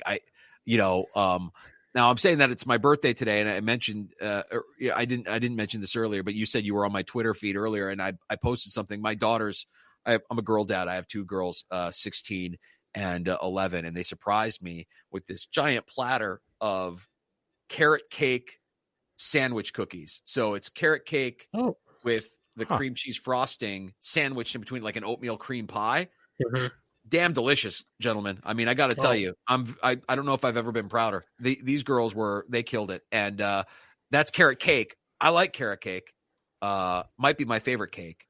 But I also have the take that, we don't really actually like pie, or we like cake. We use it as a vehicle to get to what we really like. And what we really like is frosting. I mean, that's what it comes down to. We don't like cake. We don't like cake. We like the frosting. I don't know that you like pie, but you sure like the filling. It's a vehicle. And what started that take was the heated argument that we got into, and this hits a little close to home. None of us really like chicken wings. You like the sauce that's on the chicken wing, but you're not eating the chicken wing without the sauce. I think the chicken wing is more or you like blue cheese. You're a really big fan of blue cheese, and you only like the chicken wing because it's a vehicle for A, the sauce, or B, the blue cheese, or C, both. We've all been kidding ourselves all this time. We don't really like chicken wings. We like chicken wing sauce, and we like blue cheese. We'll eat chicken wings and say, hey, we're getting some wings, but it's not because you like the chicken part of it. It's just the vehicle. And I'm kind of questioning everything about my life right now, but I have the question, but you also wouldn't just eat a bowl of sauce either. You wouldn't just grab some buffalo sauce and a spoon and just huff that down either. Correct. So they need each other for sure. It's a good compliment, but that's what makes it beautiful, is it is a good vehicle for what it is that you really enjoy, and that is the sauce. I mean, that is true. You're not going to do a shot of Red Hot cold, right? I mean, I put like half of a bottle of Frank's Red Hot on a garbage plate, but yeah, okay, maybe. But look, I think that when you're talking desserts, when you're talking cake, when you're talking pie, you don't really like pie. You like the filling. You like the apple filling. You like you like the I like chocolate cream pie. You just like chocolate cream. You just get a bowl of mousse. So they're loving it. I mean, these are the takes that we need. This is what brings everything to the next level. This is content at the next level. I mean, do you have any other hot? Because what happened with Gene? He said that it was pies over cakes, and we actually had a local listener come in from YouTube, and he said, "What about Jackson's?" I mean, is this because we're not slighting cake here? We're not taking a punch. No, because Jackson's Bakery is great. Someone that says cake is gross, like you said, that's a hot take. Yeah, apparently they've never been to Jackson's. I just believe that, when we talk about takes, just in general, to me, I don't like the phrase hot take, because I think hot take makes it a pejorative, and it shouldn't be. It's not a negative. It's just a take. Right. They're just all takes. There's really no right or wrong. They're just takes, and we all take what comes out of my mouth or your mouth or anybody's mouth. And if it makes you mad, then it's probably a good take. If you watch Stephen A and you realize Stephen A he's just spitting garbage today. Yeah, he's a takesman. All he's doing is getting you fired up. That's why he's the highest paid personality at ESPN, because he understands the value of a good take, just of being a takesman. And so, which I love. I think it's great. I don't know what I know. Probably most people would have a negative opinion of Stephen A if you view him through the lens of he's just rifling off takes for entertainment. Takes are currency. That's why he's the highest paid personality at ESPN, because he has the best takes. He has more takes than anybody. Nobody else has takes like Stephen A or Skip. So anyways, yeah, that's my thing on takes. I think that to say something's a hot take, I don't like hearing that. That's a negative. It's just a take. We don't have to be that serious about anything. We live in a society that takes everything too seriously. Such a humorless society. Let's just have takes. What's wrong with takes? All right. So we're gonna. That's a decree now. We'll throw it up on the wall. No more hot takes. So we're dropping the hot. We're just having takes. Yeah, they're just takes. Our boys from Texas. See what's going on up here. We're all cold. It's snowing / raining. We're just here trying to make ourselves laugh and have a good time. That's all you can do up here in upstate. Check this out. I mean, we haven't gotten a lot of snow here. He's down in Texas, so he doesn't know what snow is. If he does get snow, he probably plows his driveway with like an old TV tray or something. But I have I'm half Spanish, and I have an aunt who literally lives in Spain, and she sent me pictures today and wished me a happy birthday. And I opened it up and I looked at the pictures. They got like over a foot of snow in Spain. I'm like, you guys got more snow in Spain right now, in Madrid right now, than we've gotten in New York all season. I mean, in Rochester, I should say. Right, yeah. Syracuse has got some. We've been pretty much spared, but I found that fascinating. So I guess depending on where you are, I think there's probably some parts of the South that have gotten more snow this season than we've gotten already too. It's kind of crazy this year. Yeah, he just came in and saying it snowed the other day. Yeah. Did you get off the TV tray? That's the question. You just get the TV tray out there. You could just blow on it. That's fine. Oh, so if we want to talk about sports, we don't have to, but if we want to, we could take some picks for next week's games.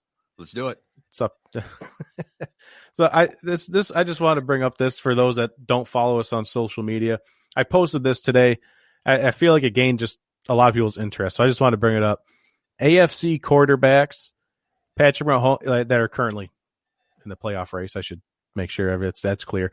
Patrick Mahomes, 25 years old. Lamar Jackson, 24. Joshy Boy is 24, and Baker Mayfield's 25.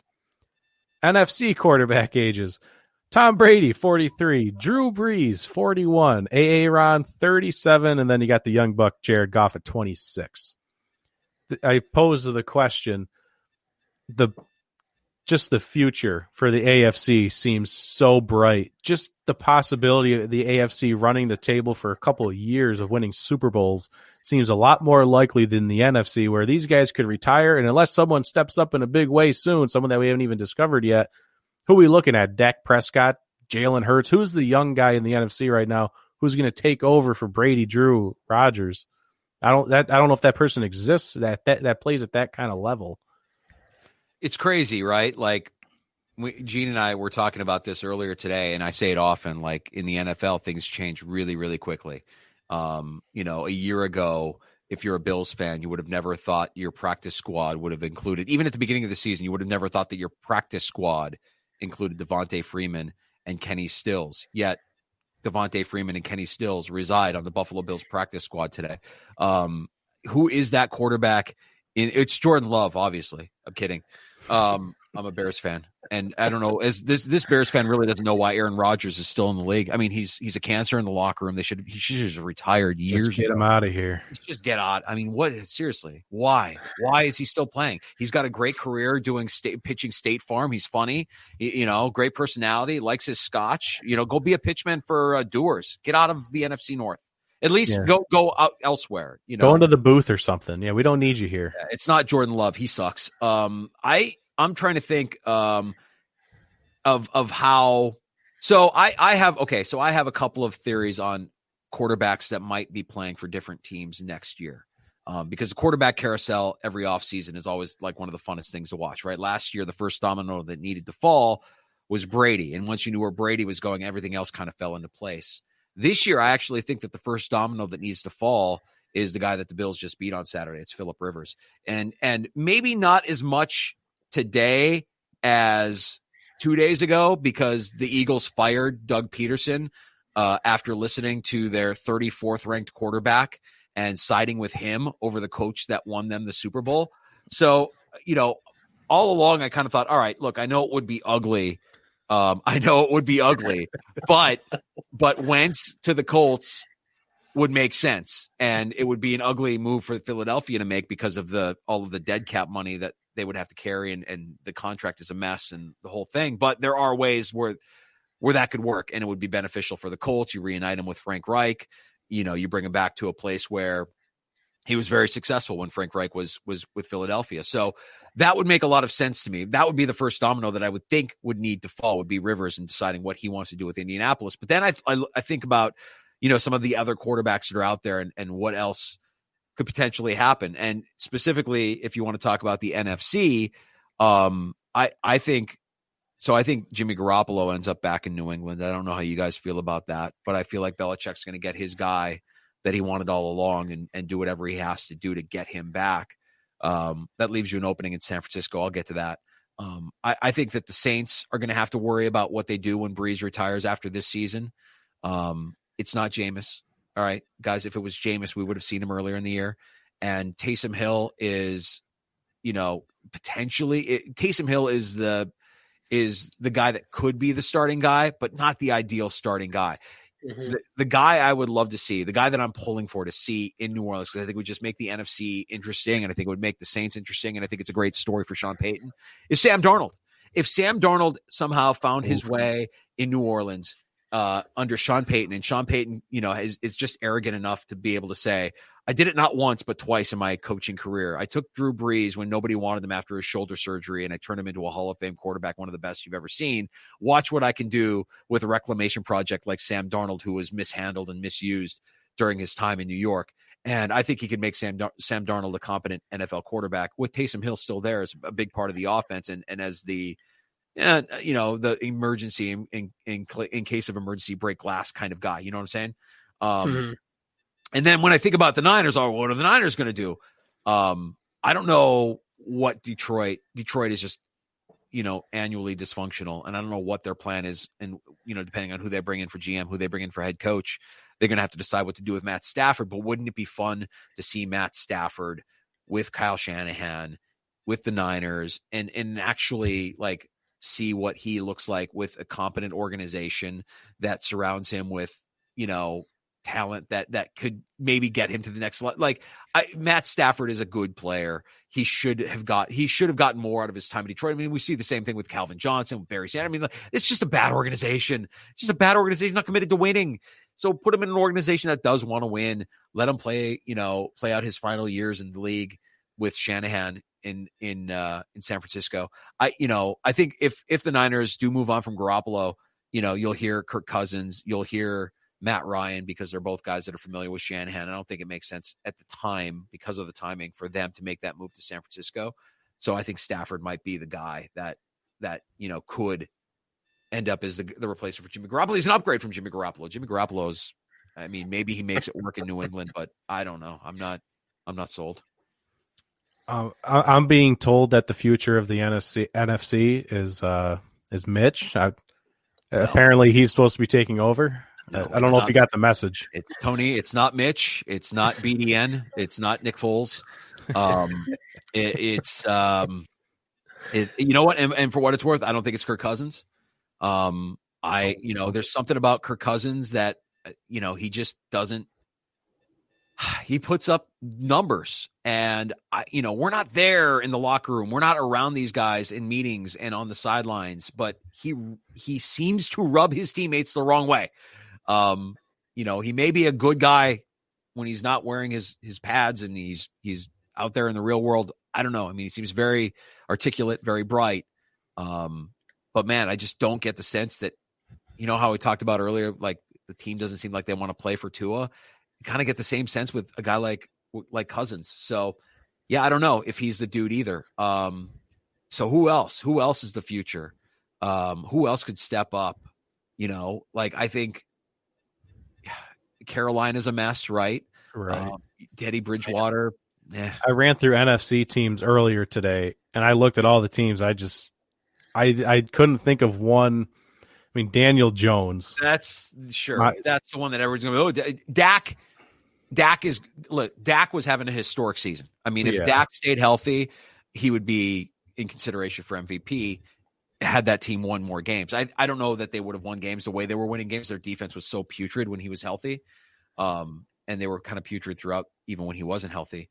So now they bring in, oh God, they bring in the guy from Atlanta that just got let go, and I'm blanking on his name off the top of my head. I'm sorry about that. Dan Quinn. They bring in Dan Quinn, and now he's their defensive coordinator, and you would expect massive improvements. We'll see. Because Cleveland just beat Pittsburgh on Sunday night with a fax machine on the sideline for a head coach. So I don't know how important that is. But Dan Quinn is going to be the defensive coordinator. And Dallas's defense is going to be so much better next year. But Dak, I think, is the guy. Dak, and look, I kind of had a love affair with Carson Wentz when he came into the league, guys. I'm not going to lie. I love that guy. I thought he had a great rookie year. I'm a Midwest guy. I grew up in Minnesota. I know about North Dakota State where he went to school. He's part of the, he's the Thundering Herd, the Bison. I have a soft spot for that guy. Boy, I hated how he played this year. He was terrible. He was probably the worst quarterback that, in the league that got as many chances as he got. And, I hear that there are reports that the Eagles have already reached out to Lincoln Riley. And if they've reached out to Lincoln Riley and he has any interest of coming and reuniting with Jalen Hurts, that's intriguing to me. That would probably signal the end of the Carson Wentz era in Philadelphia. If you're asking me, I think that's where then he ends up going to a team like Indianapolis. But if Wentz stays with Philadelphia and he's able to, whoever the new head coach is in Philadelphia, if he's able to find some of that magic that he had early in his career, God, that would be great. I would love that. And I would love if it was Hurts, by the way. I mean, if Hurts, I don't know that it is. I don't know that he's capable of it. I mean, he's electric with his feet. He can do a lot of great things. He's very Lamar-esque. Not as dynamic as Lamar. And I don't think he's a very good thrower of the football, but not like he has anybody to throw to in Philadelphia anyways, right? They have a lot of work to do. Just like in Baltimore. Yeah, that roster in Philadelphia, it might be one of the top 5 worst rosters in all of the NFL. It's a bad roster. And you mentioned Baltimore's receivers. Like, yeah, look, man. I mean, hey, Des Bryant's there. What more do you want? I mean, come on, throw up that X. Hollywood Brown scares me, right? Like, I am scared of that guy. I think he's a good playmaker, but I feel like every time Lamar tries to go deep or tries to hit somebody not named Mark Andrews, they know they're rolling the dice because he can be wildly inaccurate. And we saw it in the Titans game on a deep ball to Dez. He just missed him completely, and it was an easy turnover for the Titans, kept him in the game. So I think, to answer your question about the NFC quarterbacks, I guess it's probably Dak. I don't know if I had to guess. Yeah, Russell. I mean, healthy. Mr. Unlimited, the problem with Seattle, one of you is a Seahawks fan, right? Is that you? Oh yeah, that's me. I'm not wearing any hats or anything. I'm trying to distance myself at the moment. Yeah. Seattle. How do you feel knowing that your head coach? How do you feel knowing that your head coach wants to commit to the run even more next year? I mean, that's maddening to me. If I heard Pete Carroll saying, "Oh yeah, what we have to do a better job of next year? We have to run the football better." Dude, Russell Wilson was on fire earlier this season. Why'd you get away from that? You just decided all of a sudden we have to run the football better? No, I know Russ Cook was like the thing earlier. Like, seriously, let him cook. Let him do his thing. You've got DK freaking Metcalf. You've got Tyler Lockett. You've got weapons. You don't have to run the football. You run it when you need to run it. But, come on. What are we doing? I mean, that offense went from being so fun and you know what it was? The Bills broke the Seahawks. They just broke the Seahawks. That was it. Russell Wilson got put on his back 50 times, and he was not the same quarterback in the pocket the entire season. Not for nothing, Seattle. You know what I say 1 minute that DK Metcalf is great. Invest in your offensive line. My God, get the guy some protection. He hasn't had protection as long as he's been in Seattle. He's a mess. Hey, we have like a 38-year-old Dwayne Brown. What more do you want? we got Dwayne Brown. I don't know how that guy is still alive. I mean, he's never missed a game, right? Russ has never missed a game. Never missed a game somehow. It's amazing to me how behind that line. I mean, God knows what that guy's been through. Unbelievable. Yeah, I'm sure he just sits at home in a straitjacket and just kind of like rocks back and forth, thinking about like Aaron Donald all day long. Like, he's listening to 1-2 Step by his wife in his headphones, just rocking back and forth. That's how he goes to bed at night. That's his lullaby. Just to give you one last idea before we make picks. My goodies. Okay, sorry. No, it's fine. Just to give you an idea of like the kind of things we deal with throughout a show. These are the kind of questions we get that we have to answer. big question is where Kendall Hinton will be playing quarterback next year.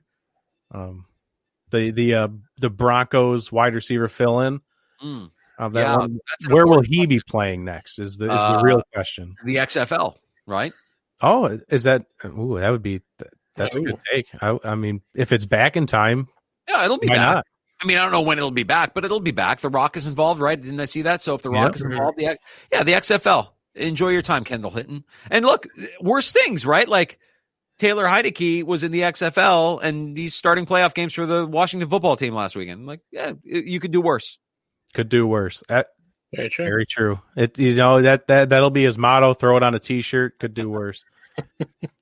So, I mean, it's right here. It's right in front of my face. The first game of the divisional round is going to be the Ravens at the Bills, which isn't entirely true. I put this out of order, I guess. Is it a Saturday night game? Yeah, it is a Saturday night game, yeah. It's the first one on my list anyway. So we're going to do the Ravens at the Bills. We always go guess, Durf, me. So who do we got? Ravens at Bills. I'm going to pick the Bills. I know that Gene is leaning towards the Ravens.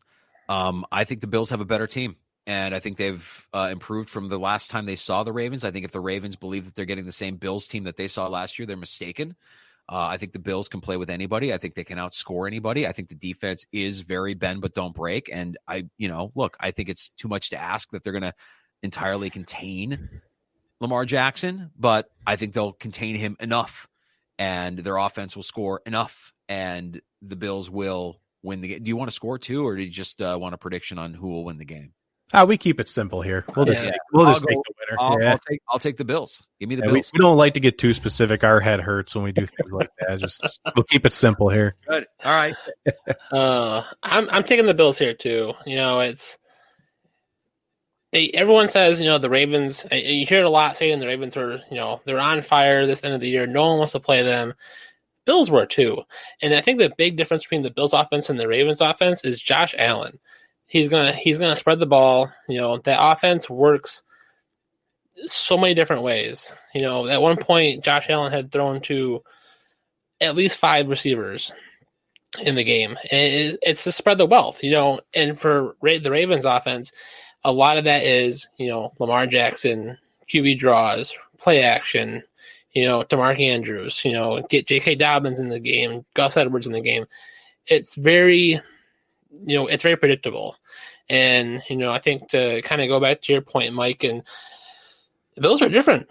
They are very different from the last time they played the Ravens, and they almost beat the Ravens. Josh, he made a huge improvement this year from year 2 to year 3. And this is going to be one heck of a game. I'm excited for it. I'm nervous for it. I'm probably not going to sleep very well Friday night, but I'm going to enjoy the game much as I can. But yeah, I got the Bills here. Alan has a question for you. So this is actually the Durf Doppler game of the week for me. They are calling for some snow showers that night. So right now they're looking at 1 to 3 inches expected overnight. So during the Bills game, you're probably going to be looking at, an inch, maybe inch and a half or so. But, snow showers should be, in the area for the Bills game versus the Ravens. So that could change a little bit of the game plan for the Bills, but I think they should be fine. And then apparently our Texas boys missed out on something. Happy birthday again. Thanks, Brandon. Welcome to the show. Thanks for coming, Brandon. I'm taking the Bills as well. Very different team. And I go back to what you said earlier in the show about how the Bills they take the Bill Belichick approach, take away the best aspect of their offense on defense, and that's going to be Lamar Jackson. We talked about it with the Titans and the Ravens. The reason the Titans won last year in the playoffs against the Ravens, they contained Lamar Jackson. What didn't they do this year? They did not contain Lamar Jackson. If the Bills do that, which I think they have more than the ability to do, I think the Bills should win this pretty easily and expose the Ravens for the frauds that they are. That's my own opinion. I don't think there is. I don't think they've been as deadly as people think they are, but they did beat the Titans, so God bless them. The next game was the Rams at the Packers. Rams at the Packers. Very exciting game going in the freezing Lambeau. Aaron Donald's a little banged up. What do we got here? Yeah, this one's easy for me. It's the Packers. I'm saying it quietly because I want to pick the Packers, but the Packers are going to beat the Rams in Lambeau. Yes, sorry. What did I say before? What is this guy still? What is number 12 for Green Bay still doing? Playing? I mean, can't he just retire already? Isn't it time? Hasn't he done enough? I don't understand why he would need to play anymore. Well, yeah. What do you need to prove? We get it. You're good. Yeah. Okay. We get it. You can beat Chicago every time you play them single-handedly. Just retire already. Get out of here. They drafted Jordan Love to replace you. Take a hint. Hit the bricks, pal. Take a hint. But instead, he just got more angry and better. That's right. Scary. I hate that guy. I hate that he's so good. Yeah, and it should be a pretty good game for the Packers. I'm worried about Jared Goff there. Yeah. He's most likely starting. I haven't heard anything about Wolford. I've heard that it wasn't as serious, but I don't think the likelihood of him, being ready for the game against the Packers, not that makes a difference against the Packers defense, but it's a different option for the Rams to use here. But, Cam Akers, he's got to do what he did to the Packers, what he did with Seattle against Seattle. But the Packers, they're just the Packers. They're just going to do their thing. They got to get to the next round, and then that's when they lose. Right. They're the NFC Championship losers. Best 13-3 team to make it to the NFC Championship. So, dude, did you see Goff in that game against Seattle? I mean, like, the guy was not throwing a football. Like, he was throwing it with his teeth by the end of the game. There was nothing left of his hand to throw with. I mean, like, he's in pain throwing a football, like throwing it with his teeth because that's all he could do. Like. Yeah, the real go back and start punching it. It's ridiculous. I don't know how these guys do what they do. It's why I love watching the game because it's remarkable to me. And the idea that he just had surgery on a broken finger. Oh, I'm just going to go out and play a football game, and he can't throw the football. Like, okay, good luck. Good luck in the frozen tundra. Let's see how that feels. Yeah, those pins are going to freeze up that are in his thumb a little bit. It's not going to feel good. Yeah, I'm taking the Packers, but he's coming in here to defend you. Rodgers is overrated, though. Devontae Adams is the one that's been carrying him. I don't know. Maybe he's not as good as they say. We might need to see him on a different team. I don't know. Hey, just real quick on that point, the idea that Aaron Rodgers has been in Green Bay with as much success as he's had through his career. I mean, think about how many receivers he's kind of churned through. And when Devontae Adams first came to the league, he was a wide receiver 3, and this is how you have your quarterback, right? Like, you take guys that are just guys and you turn them into superstars. Devontae Adams is a superstar because of Aaron Rodgers. And, that's something to watch in terms of the, further progression, maturation of Josh Allen in Buffalo. Gabe Davis has already had himself a nice season as a rookie. Can he take Gabe Davis and make him what he is now, a wide receiver 3, and potentially, 5 years from now, have him be a wide receiver 1? Assuming Josh Allen is in Buffalo for many, many years to come. That, when you see Rodgers do that, Brady always was able to do that in New England. Peyton was able to do that, going from Marvin Harrison to Reggie Wayne. Like, that's kind of like, all right, we've got our guy, So, yeah, Rodgers is really good at that. It pisses me off. And the Bear, he can't retire, so the Bears can just keep making more awful decisions. Yeah, thank you. It's tough. Hey, you can't get out of here unscathed. The Bears will never get quarterback right. Okay, I'm telling you, they will never. If they would have gotten Tom Brady in free agency last season, during the offseason, if they would have gotten Tom Brady would have fallen off a cliff. He would have gone like 2-14 for the Bears as their starting quarterback. They cannot get quarterback right. They're cursed. Sid Luckman. That's it. That's all we have. I don't even know who that is. Right. Right. Sorry. We weren't born. That's all they have. It's terrible. All right. This one I find very intriguing. Brown, we talked about it a little bit, but the Browns at the Chiefs. It's Kansas City, guys. I mean, like, great story. I like Cleveland a lot. I know Kansas City hasn't been playing their best football. Yeah. Cleveland's defense is not – they just gave up 500 yards to noodle arm Ben Roethlisberger, who's trying to come back from that massive deficit. I mean, Patrick Mahomes slice and dice that defense up. Myles Garrett is phenomenal, of course. They'll have an answer for him. He's going to be fine. It's the Chiefs for me, guys. I'm sorry. No, that's completely fine because, I'm taking the Chiefs here too. you want to think the Browns have a shot here. The way I see the Browns having a shot is, if they make the Chiefs look like they have in the last couple games of the regular season when Patrick Mahomes is in there, make the Chiefs look human. And, you see it with the Atlanta game, you see it with the Dolphins game. That's the only way the Browns have a chance. Make them look human and get up a couple scores. And then, you play your prevent and, you just try to keep that lead, keep the offense doing enough. But they're playing the Chiefs. And the Chiefs, as much as they get down in those games that they have, they come back and they just do their thing. And Patrick Mahomes is like, "Oh, you're cute. Watch this. Touchdown." And that's it. And so I think it's the Chiefs here. Yeah, and I've been thinking about this very, very hard the past couple of days. Well, since the matchup was determined. If the Browns can do what they did to the Steelers, because the Chiefs get out of the gate slow. We saw it in the playoffs, their entire Super Bowl run. They come out to a slow start. If the Browns can get a lead, then they have a chance, because the Browns suck at coming back. If the ball's in Baker's hands to try and come back from a deficit, they will lose. But if they can get a lead, they have a chance. But the difference is the Steelers almost came back and won. The Chiefs can come back and win if they get that lead. That's the difference, unfortunately. So I am taking the Chiefs, but I'm looking for the upset. I hope I'm wrong. I really do. Last but not least, the Bucks at the Saints. Round 3. The old geezers going at it. The game will be on History Channel. Who do you have? Believe it or not, my head tells me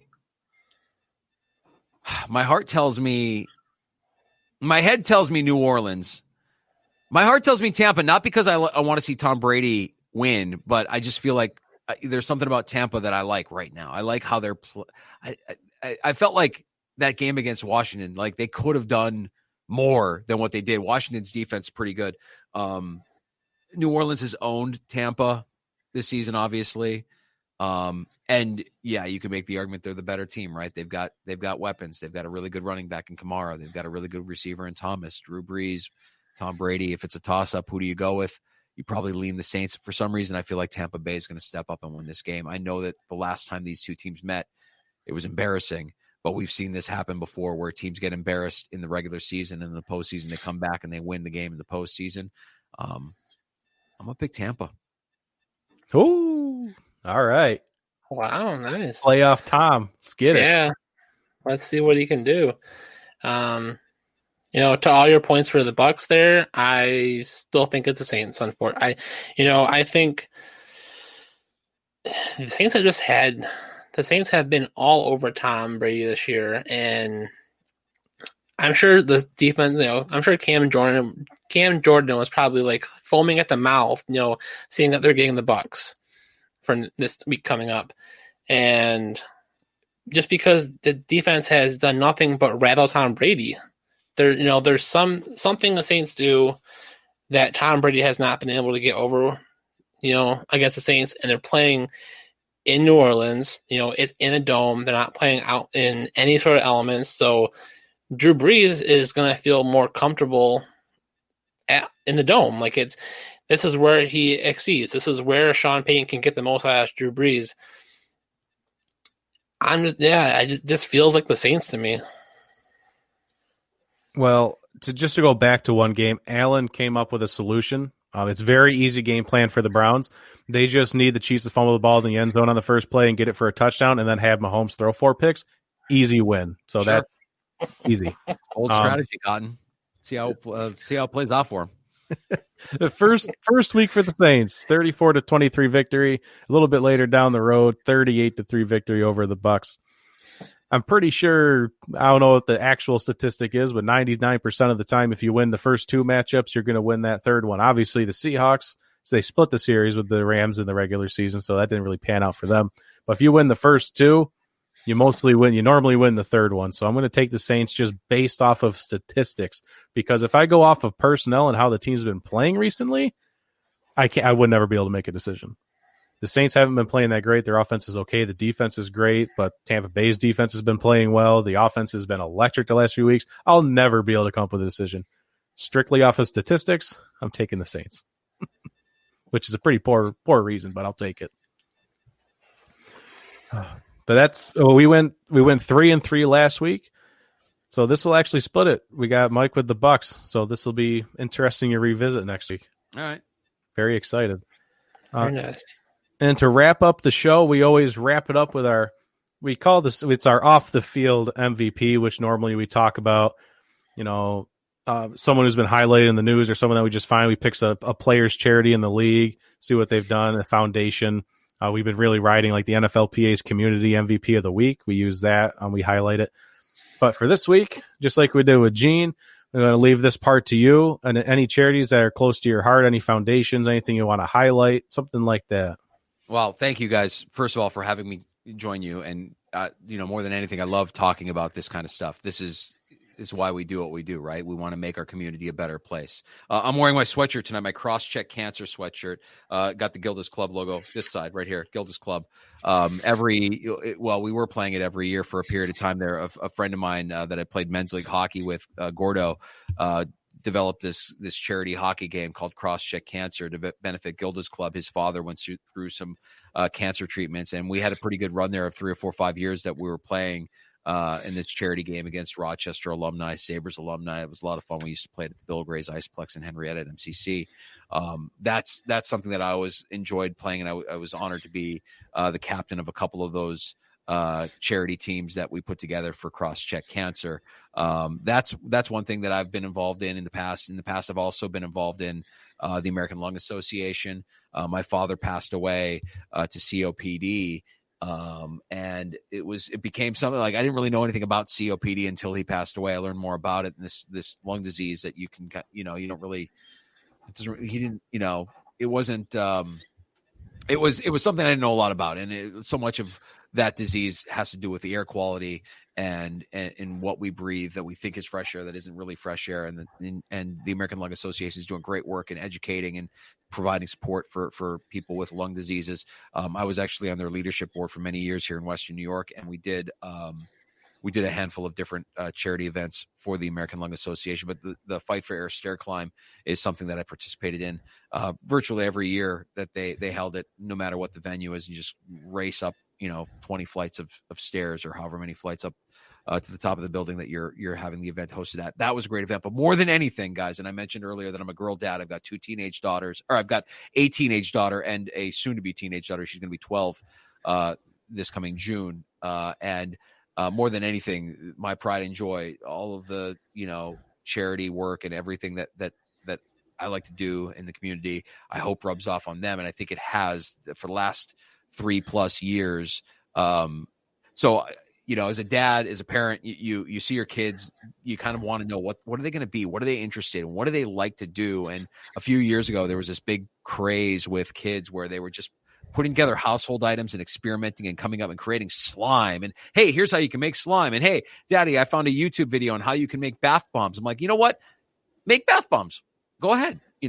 Make bath bombs. So they started making these if you don't know what bath bombs are, they're these little like cakes that you throw in. They're like these little chalky cakes that you throw into a bath. They fizz up. They smell. They make your bathroom smell like lavender or whatever. And they're really cool. They're kids like them. They're fun. And if you take a bath, they're like it's a fun little addition to your bath. So they started making bath bombs. And my wife and I both my wife really more than I, say, hey, you know what? You could probably sell those. And, you could sell those and, do something good for the community at the same time. And at the time that they really started to think about selling them, my daughter was also participating in National Junior Honor Society while she was in middle school, and decided that, they were going to sell bath bombs with a portion of those proceeds going to area charities. So they, to date have donated hundreds of dollars to a variety of different local charities through their bath bomb sales. It's been all like, through friends, through social media, door to door, even. They've donated money to Golisano Children's Hospital, Best Buddies. Oh God, love Best Buddies. Best Buddies has been a great organization to work with, and they've invited my daughters to show up at their at their different events and sell their bath bombs for charity. Resolve, another organization that they've donated to in the past. So more than anything, I'm just so proud of those two for doing the work that they do and working hard and creating this kind of like turning this kind of like fun hobby into not just a way to make money, but a way to make money to give back to the community as well. And they've been doing it now for a few years. So I'm really proud of them for that. That's incredible. Yeah, that's really awesome. Especially kids their age to know to do that and just to have a heart like that. That means you did something right too. You gotta give yourself a pat on the back as well. That they know that the good kids. I appreciate it. It's probably more my wife than it is me, but yes, I appreciate that. All right. And for those just watching that don't look at the comments, there it is. That's the link to get to the Crosscheck Cancer. For anyone that's interested in checking that out, it looks like a nice website you got here. A lot of information. Yeah, I mean, my like I said, my buddy Gordon and I, played men's league hockey together. He's just a great dude and big heart, gigantic heart. And when his dad was going through this, he came up with this concept for a charity hockey game, and we all kind of worked together to pull this thing off. And obviously, we weren't able to do it during the pandemic. And it's a lot of fun. I don't play hockey as much as I used to. I was playing men's league there for a while, for a few years. I tore my ACL playing men's league hockey. I don't want to talk about myself, guys, but I didn't know that I tore my ACL and actually played 2 men's league hockey games on a torn ACL before I had surgery to repair the torn ACL. I'm like Rochester's Joe Thornton. I don't want to, speak out of school or anything. I know do you have a trophy that says that Rochester's Joe Thornton? No. It'll come some. Is it on the way? Okay. Maybe at some point. Yeah, no, but I don't like to talk about myself. This isn't about me. This is about charity, right? Like Crosscheck Cancer and stuff. But there was one year that I couldn't play in Crosscheck Cancer because I just underwent, ACL repair surgery playing men's league hockey. I tore my ACL. That's a manly thing, right? It's so embarrassing. I can't believe I just said that out loud. Oh my goodness, it's terrible. Did you know you had your mic on when you said that? I think you forgot to hit the mute button. Hello? That's fine. People know now it's too late. Oh, okay. That information's out there, but we can't thank you enough for coming on. Yes, definitely. Thank especially you. on your birthday. I mean, guys, I love it. Thank you so much for having me. The pleasure's been all mine. And if we ever need to talk some Bills or even Chicago, let's stick to the Bills. It'll be more uplifting. Bills, we don't want to talk about Chicago? Yeah, I'm going to get done here, and what I'm going to do is I'm going to watch CNN to feel more uplifted about what's going on with the Bears. I'm just going to look at national news so I can feel a little bit better about what's going on in my world, if that's okay with you guys. No, that's great. Okay, good. Whatever makes you feel better. I have Requiem for a Dream on DVD behind me. I might pop that Blu-ray in just to feel uplifted. Yeah. After what happened on Sunday. Might want to try Silence of the Lambs or something. That's good. Yeah, that's good. Great. All right, man. Mike, thank you again so much. Yeah, thank you. Thank you enough, and have a happy rest of your birthday. Cheers, boys. Thank you. Cheers. And that is just an absolute another success of a show of Honor off the Field. We started out 2021 with the 2 best guests that I could probably ever hope for to have on the show. I mean, I hope everyone else had as much fun during this show as we just did. I mean, TJ did. He said, great job. I know earlier in the show, Brandon said the show was good. Great stuff. So we're going to another great show. My parents tuning in. Hi, Mom. Nice. I was told it's not always my mom. Sometimes it's my dad because they share an account. Oh, there you go. I can't say mom. I have to say parents. Parents, parentals. The parental units. Some say they did a good job raising me. I don't know. I turned out weird. But there's Brandon with the great show. And what makes it a great show is everyone commenting along as well. Everybody over here in the comments keeping it fun. This show would not be anywhere near as fun without everybody in the comments like you guys just keeping it going. Yeah, Mike, that radio voice. Some people are just born with it. Oh yeah. Gosh, it's something else. All right, and I think that's going to be the show next week. No guest announcement yet. I'm going to figure it out. I have to work on that myself. I have to be a better person, and hopefully I won't be sick. I won't be coughing. There you go. So until next week, go Bills. Can't say go Hawks. So at least go Bills. God bless. Godspeed to the Bills there, Durf. Thanks. And that's just mean. We'll be back next week because Mama didn't raise no wussies.